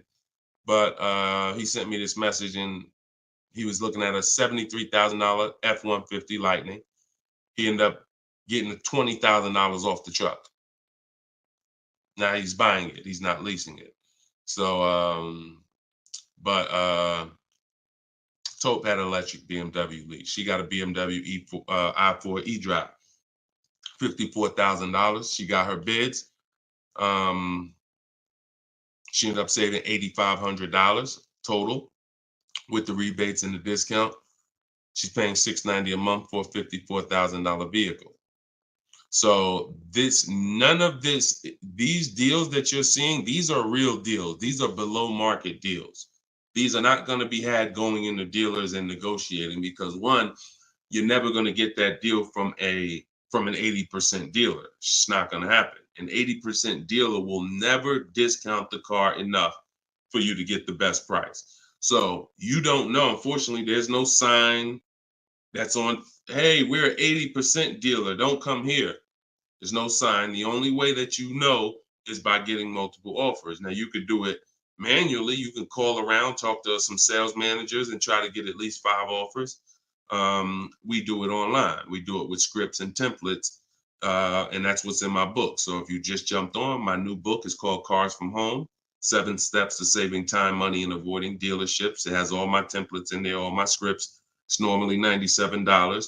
But while we're on, for the next 30 minutes, you can get it for $24 if you get to my link in my bio before the 30-minute countdown is up. Once the 30 minutes is up, it does go back up to $97, which is still a great price because everything in that book is going to save you thousands and thousands of dollars. That'll be the most valuable book, but that's only if you want to use my scripts, my resources, and have me do the talking, which is you typing. But if you're going to do the talking, then I would call around and I get at least 5 offers, or you're going to overpay. No doubt about it. At least 5 offers. Okay. You can't calculate a lease manually. You can't try to calculate a lease and think. And even if you can calculate a lease manually, you still don't know what rebates are, what incentives there are. Sean didn't know there was $15,000 in rebates. How did he find out? Multiple offers. The best offer ends up revealing, wow, it's $15,000 in rebates on this truck. He wouldn't have knew that just walking in and trying to see, all right, what's the best deal I could get? 80% deal is never going to tell him it's $15,000 in rebates. So multiple offers is a must. Okay. Go ahead, Dolan. Great question. I'm new to your platform. I joined late. What do you recommend I do? I'm not sure I understand the question. What do I recommend you do about what?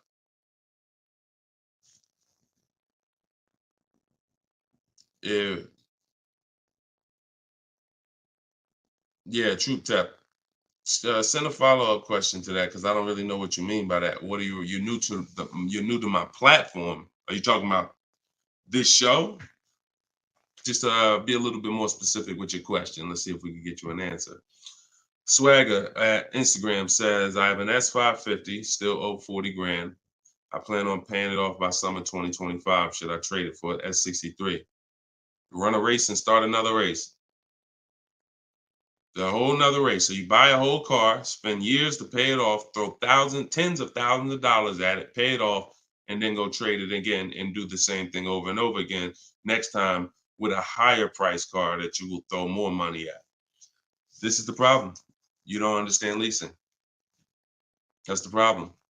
See, there's no way to make that make sense. You still owe 40 grand on the S550.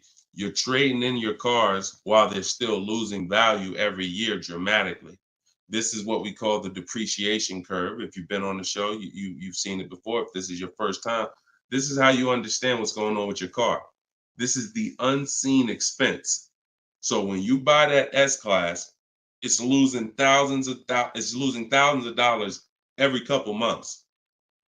And then you're see, there's three kinds of people. People who get great lease deals. Well, I'm not going to say that. People who lease, people who buy and keep long term, and they keep long term so that they can avoid the depreciation. And then there's people who are stuck in this middle right here. This is 2 years, 3 years, 4 years, 5 years, 6 years, all right here, when your car is losing the most money. So what you do is, see, it has nothing to do with how you paid for it. You can pay cash, doesn't matter. When you take a loan, now you're financing this depreciation and you're losing more. But when you say, all right, I bought this S-Class, now for the next 6 years, it's going to lose tens of thousands of dollars, and then I'm going to turn around and I'm going to trade it. You never get to a point like where you can win for the purchase. See, some of you've been taught paying off the car is the win. No, it's not. Paying off the car is not the win, because if the car is still losing value like this, if this is the way it's still depreciating, and you get rid of it anytime while it's like this, you lost. You lost. The key is to keep the car so where the depreciation starts to look like this. So now, if you were here and you had a 10-year-old S-Class or 11-year-old S-Class, maybe it's worth 10 grand. And maybe a year from now, it's worth 9,500. It's not losing that much value anymore. You outlived the depreciation. That's when you win. That's the purpose of the purchase. There's nothing else important about purchasing because it's expensive. There's nothing else important about purchasing. No other benefits, in my opinion, about purchasing other than I can get to the point where I get here. I can pay off the car. What does that matter? It's still depreciating. I'm losing thousands. Now I'm gonna go trade it in, and I'm not gonna get anything for it because I'm replacing the car in its deepest depreciation phase. And I just haven't learned about leasing. I was taught not to lease. So that money you're tying up, when we were in Mercedes, a great deal on an S-Class. A great deal on an S-Class would probably be, they did them a couple times a year, probably could get one for about 13 and change. That was like a great deal, right? So 13 and change, you're talking, dividing that into the MSRP, which was about 110, you're talking, okay, 1.2, 1.25, 1.3% lease on an S-Class, great deal. Now, y'all know I always teach the steal is under 1%. You're really not going to ever see an S-Class lease under 1% unless they just really want to get rid of them, but that's really never going to happen. 1.2, 1.3, 1.5 is the max. You're paying too much for a car you're leasing. But I want to give you a scenario. At $1,500, you're still under what you're paying for your car. See, because if I walked in and I wanted to lease a brand new S-Class, if I lease it and I'm paying $1,400 a month, then I'm driving a $115,000 vehicle, right? Now, if I decide I'm gonna buy that same $110,000, $115,000 vehicle, every $1,000 is about how much per month, everybody, if you know. Some of you seen the video, some of you talk. Every $5,000 on a that you're going to borrow on a loan is about how much per month? $100. Exactly. So when you look at a $120,000 vehicle, 115, that's a payment of $2,300 a month. No money down. See, we don't talk money down because money down confuses you. In a lot of cases, it confuses you. When you look at the deal with no money into it, no money, now you can start to see how much money you've kind of been missing. Evaluate the deal with no money. Then you choose to put money down if you want, but you evaluate it with no money. So now you got a brand new S-Class, great deal on a lease, $1,400 a month. You gotta buy that to purchase the same exact S-Class, $2,300 a month. And then you get people who might be like you, who say, you know what? I ain't gonna get a new one. You haven't learned about leasing yet. You say, I ain't gonna get a new one. I'm gonna get a pre-owned one. I'm gonna get a pre-owned one. And you look to get, instead of paying $115 for a brand new one, you look to get it for somewhere probably around 70. You look to get it for somewhere around 70. Every 5,000 is $100 a month. What's 70,000 cost on a payment, y'all? Every 5,000. So you're talking 50 grand, another 20, that's 400, that's 1,400 a month. That's 1,400 a month. So put these numbers together. Great deal on a brand new S-Class. 1,400 a month, leasing it. Great deal on a brand new S-Class, buying it. 2,400 a month, no money going into these deals. Great deal on a used S-Class, 70 grand, 1,400 a month for 5 years. Now here's where we jack it up. Oh, well, I'll just put some money down. I'll put like 15 grand down. I'm gonna take a 6-year loan, God forbid, 7-year loan, stretch the payment out, try to get that payment around 1,000 a month. You don't realize you can't change the numbers by putting more money into it. That doesn't change the actual overall. If 15 grand comes out of your pocket up front, that doesn't change the fact that of the numbers. That's why I break down the scenarios with no money down going into them. So what I would say, if you need to decide if you're going to keep the S-Classes long term, then you should be buying them. If you're going to keep them 8+ years, then you should be buying them.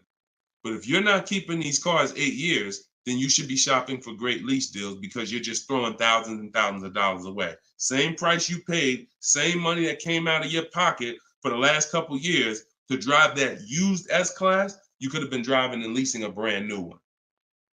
And I know what comes with a used S-Class, brother.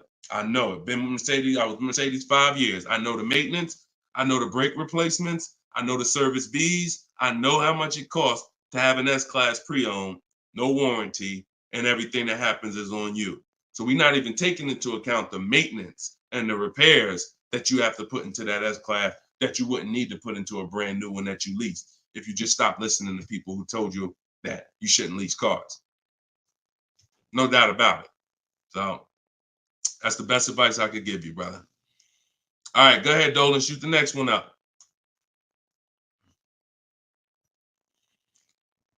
Use your pointers to get a new 24 GB80 Genesis. Salute. Enjoy it, Austin. Great deal. That's what I did. I worked the deal, no money down, got them the low, then hit them with the down payment, plus went and pre-approved. There you go. There you go. See, you're able to understand when you're shopping with no money down, no money going into the deal. Don't show me what anything looks like putting money into the deal. We determine if we want to put money into the deal later. Shop, get the best price on the car. Find the dealer who's going to get the best price on the car. Then we'll work out the finances. Then we'll work out the details. Most people go right to the, all right, what's the monthly payment? All right, what should it, how much should a brand new GB80 be? Depends on who you buy it from. Depends on what they sell it to you for. First things first, we got to find a dealer that's going to sell us the car for the lowest price. Good job, Austin. Congratulations, man. GV80 is a nice vehicle. Enjoy it. How much should CPO normally charge? How much should certified pre-owned normally be charged for Genesis G70? You haven't seen enough of them. So if I'm looking at a used, so example, I got a 2020 Infinity truck that I got year and a half ago. If I went in wondering how much it should cost without knowing, then the market's going to tell me. Now our goal is to get below market deals. So whenever we're getting below market deals, we are always we need to know what the market is first. You can't get below market deals if you don't know what the market is. So when we're getting offers on new cars, it's easy because we can see what the market is with all the offers we get. We get 5 offers, we get 7 offers, we can see what the market is. And we can see the low side of the market, we can see the high side. You got to do the same thing with used cars. And you go on every marketplace, we use 8 of them. We use cars.com, Driveway, Carvana, CarMax. Some people say, oh, CarMax is, if they're, listen, I don't care if CarMax is overpriced 90% of the time. The 10% of the time that they're not, they're going to be in the runnings. You know, it's like Best Buy. I know Best Buy is going to be overpriced for electronics 90% of the time. But when I needed to get an iPad for my wife, Best Buy had the best price. So if these people need to be in the runnings or you're going to overlook some savings. So yeah, we'll look at, CarMax, Driveway, Carvana, Carfax.com, Cars.com, Auto Trader, Car Gurus, eBay Motors. So we're looking everywhere there used cars. And then we're going to look and we're going to sort by lowest price to highest price to see where the low side of the market is. Then we do our narrowing down. I need to know what the low side of the market is. If it's 24, if it's 4, when I was shopping for my truck, the low side of the market was 30 to 31 to 32. That was the low side of the market. So when I saw it and I narrowed it down based on Carfax. This is how we narrow it down. This is my system. All in my book, all of what I teach, all of my live shows, this is our system. Narrow it down by title history, then service records, then accident history. Then we need to check the original MSRP. Can't get a good deal on a used car without knowing the original MSRP. How you gonna do that? Who's bought a used car in their life? Type the letter U. If you bought a used car in your life, type the letter U in the comments. Anybody who's bought a used car, type the letter U.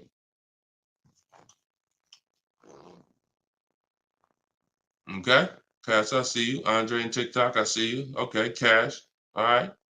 King of Rap, I see you. Okay, if anybody bought a used car, okay. How you get a good deal without knowing what the car was originally? I gotta tell you, I'm the bad news first person. I can lead you to the good news. I gotta tell you the bad news first though. Think about that. How am I buying something used knowing how much I'm saving without knowing the original price of the item? 2 reasons. 1, I need to know the original price to know what real discount I'm getting. 2, I need to know what's in the car. So when I narrowed it down to I had 4 Infinities that I had narrowed it down to. They were all white. They were all asking between like 31 and 32, similar price range. This is where we get in trouble at. I pulled the original window stickers of the cars. I see that one of them brand new was 46. One of them was 48.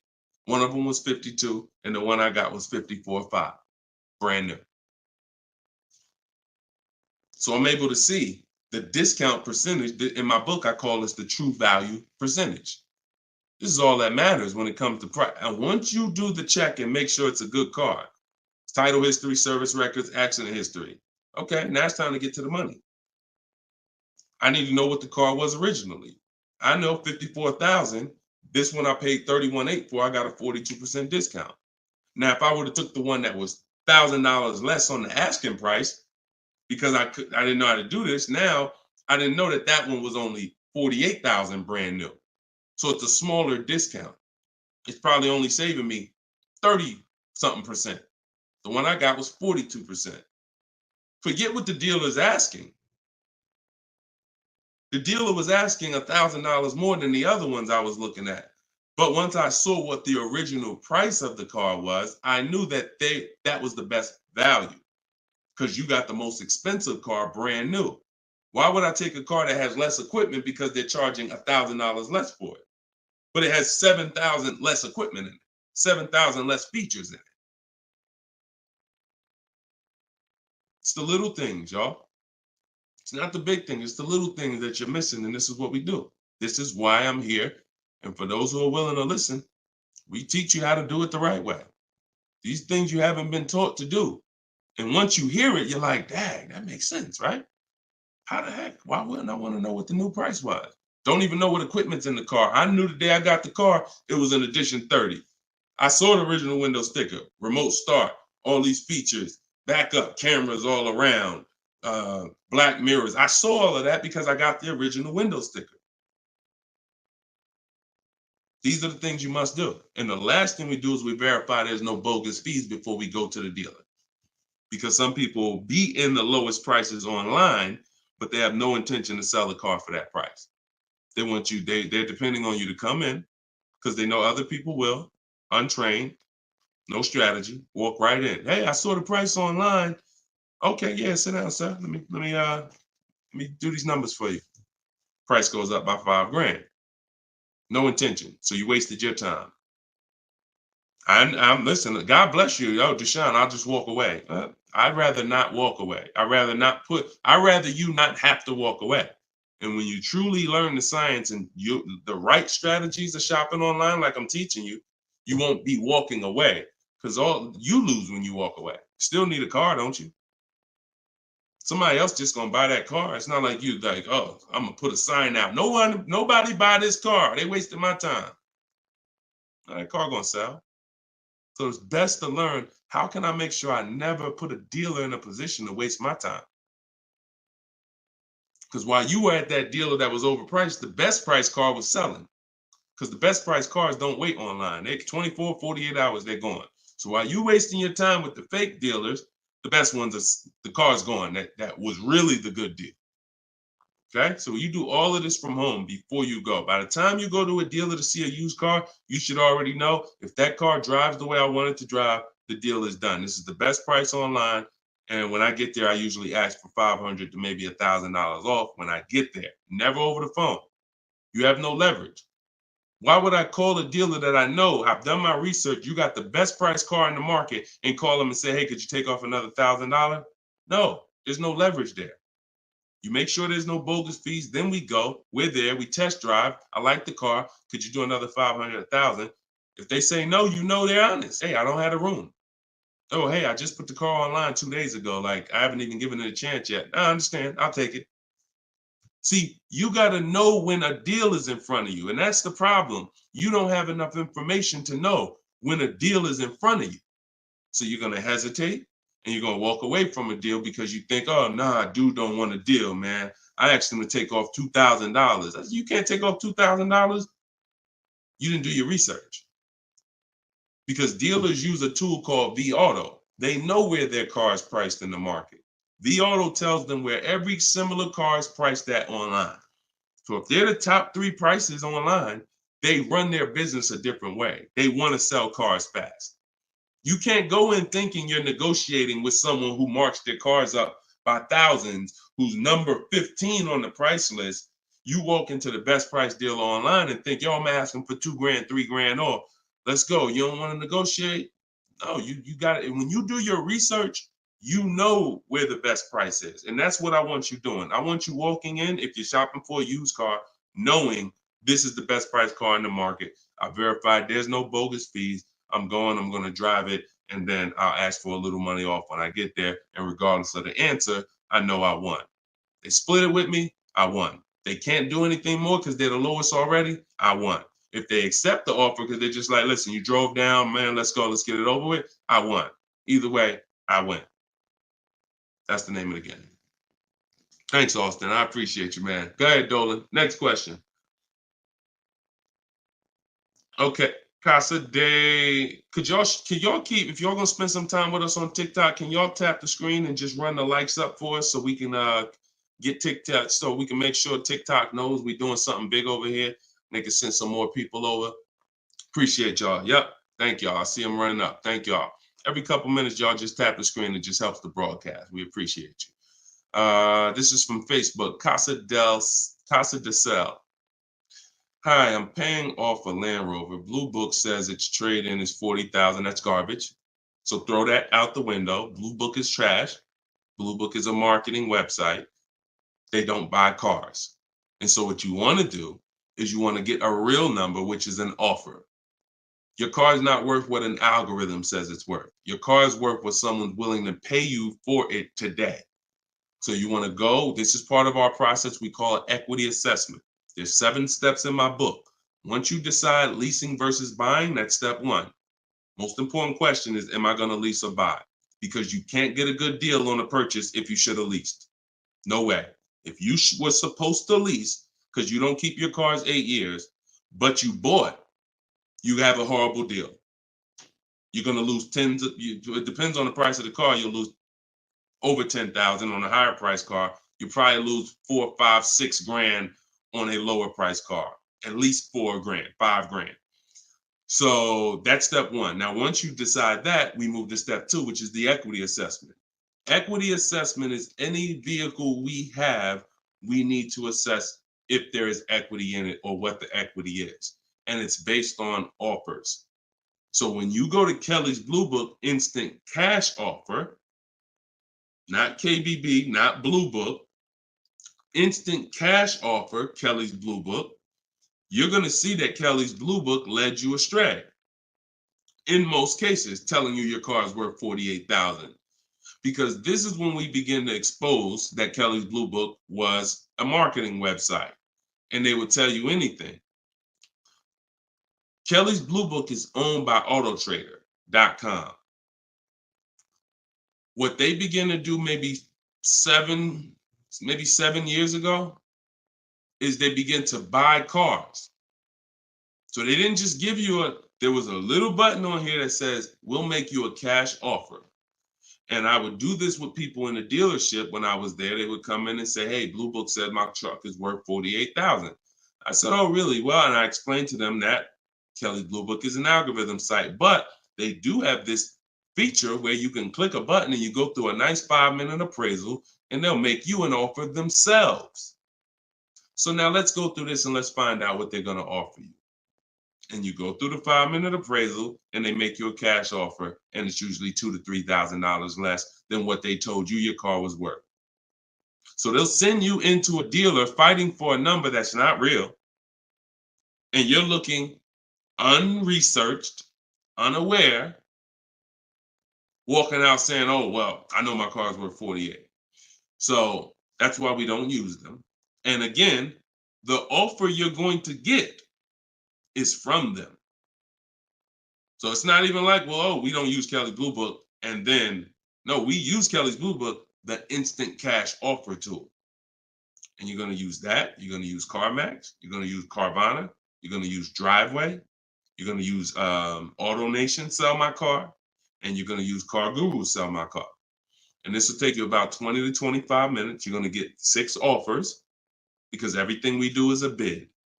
And then you'll know what your car is really worth. That's the first thing. Before you think about what you're going to replace the car with, let's get the real most money for your car. Equity assessment. So do that first. Okay? Yeah, Kelly's Blue Book is trash, but not the instant cash offer tool. But yeah, we would be sitting there and the person will have their printout, like a number like that, 48,000.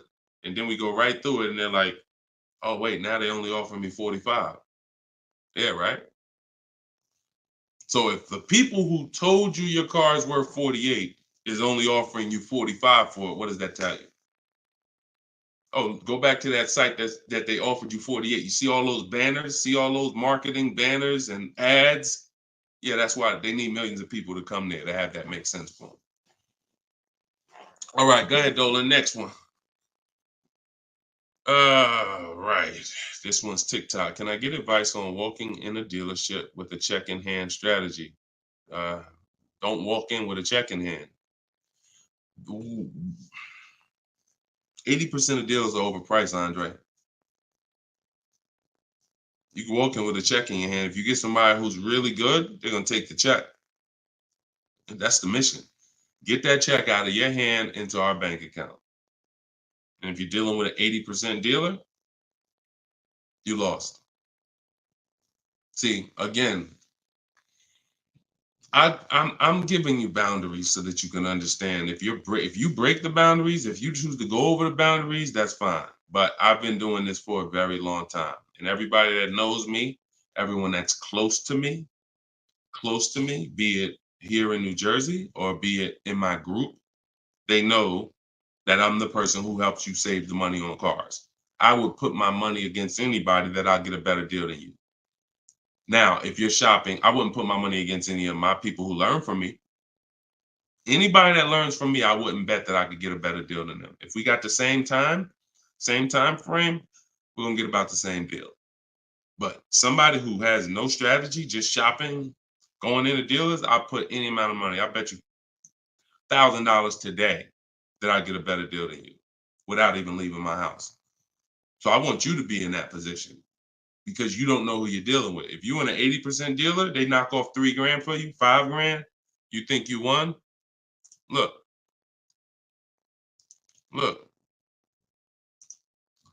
Kimberly. A little while ago, she got a Maserati. Posted this in the group. It was a $91,000 Maserati. She ended up leasing it for $944, but I want to show you the money breakdown. Before she accepted that offer, she had an offer of 20 grand off right here. So she had an offer on an 86. So pay attention to this. $86,000 vehicle, they were taking 20 grand off for her. 20,700 to be exact. She ended up going and getting a $91,000 vehicle for $944 a month. So even a better deal. So she ended up saving more than 20 grand, more than 21 grand. Why is this so important?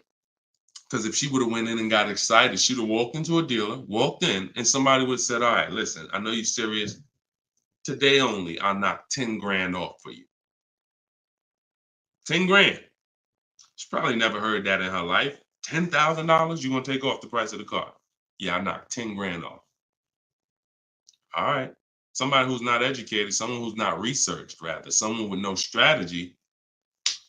Let's go. Let's sign that. And telling our friends, you know, they took 10,000 off from me. Until we get 5 to 7 offers, we don't know what the best number is.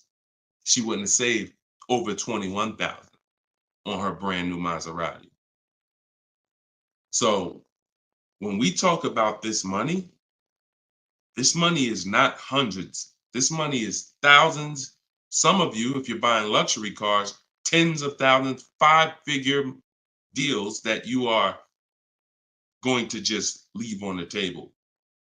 Going in, that's some 1990 joint.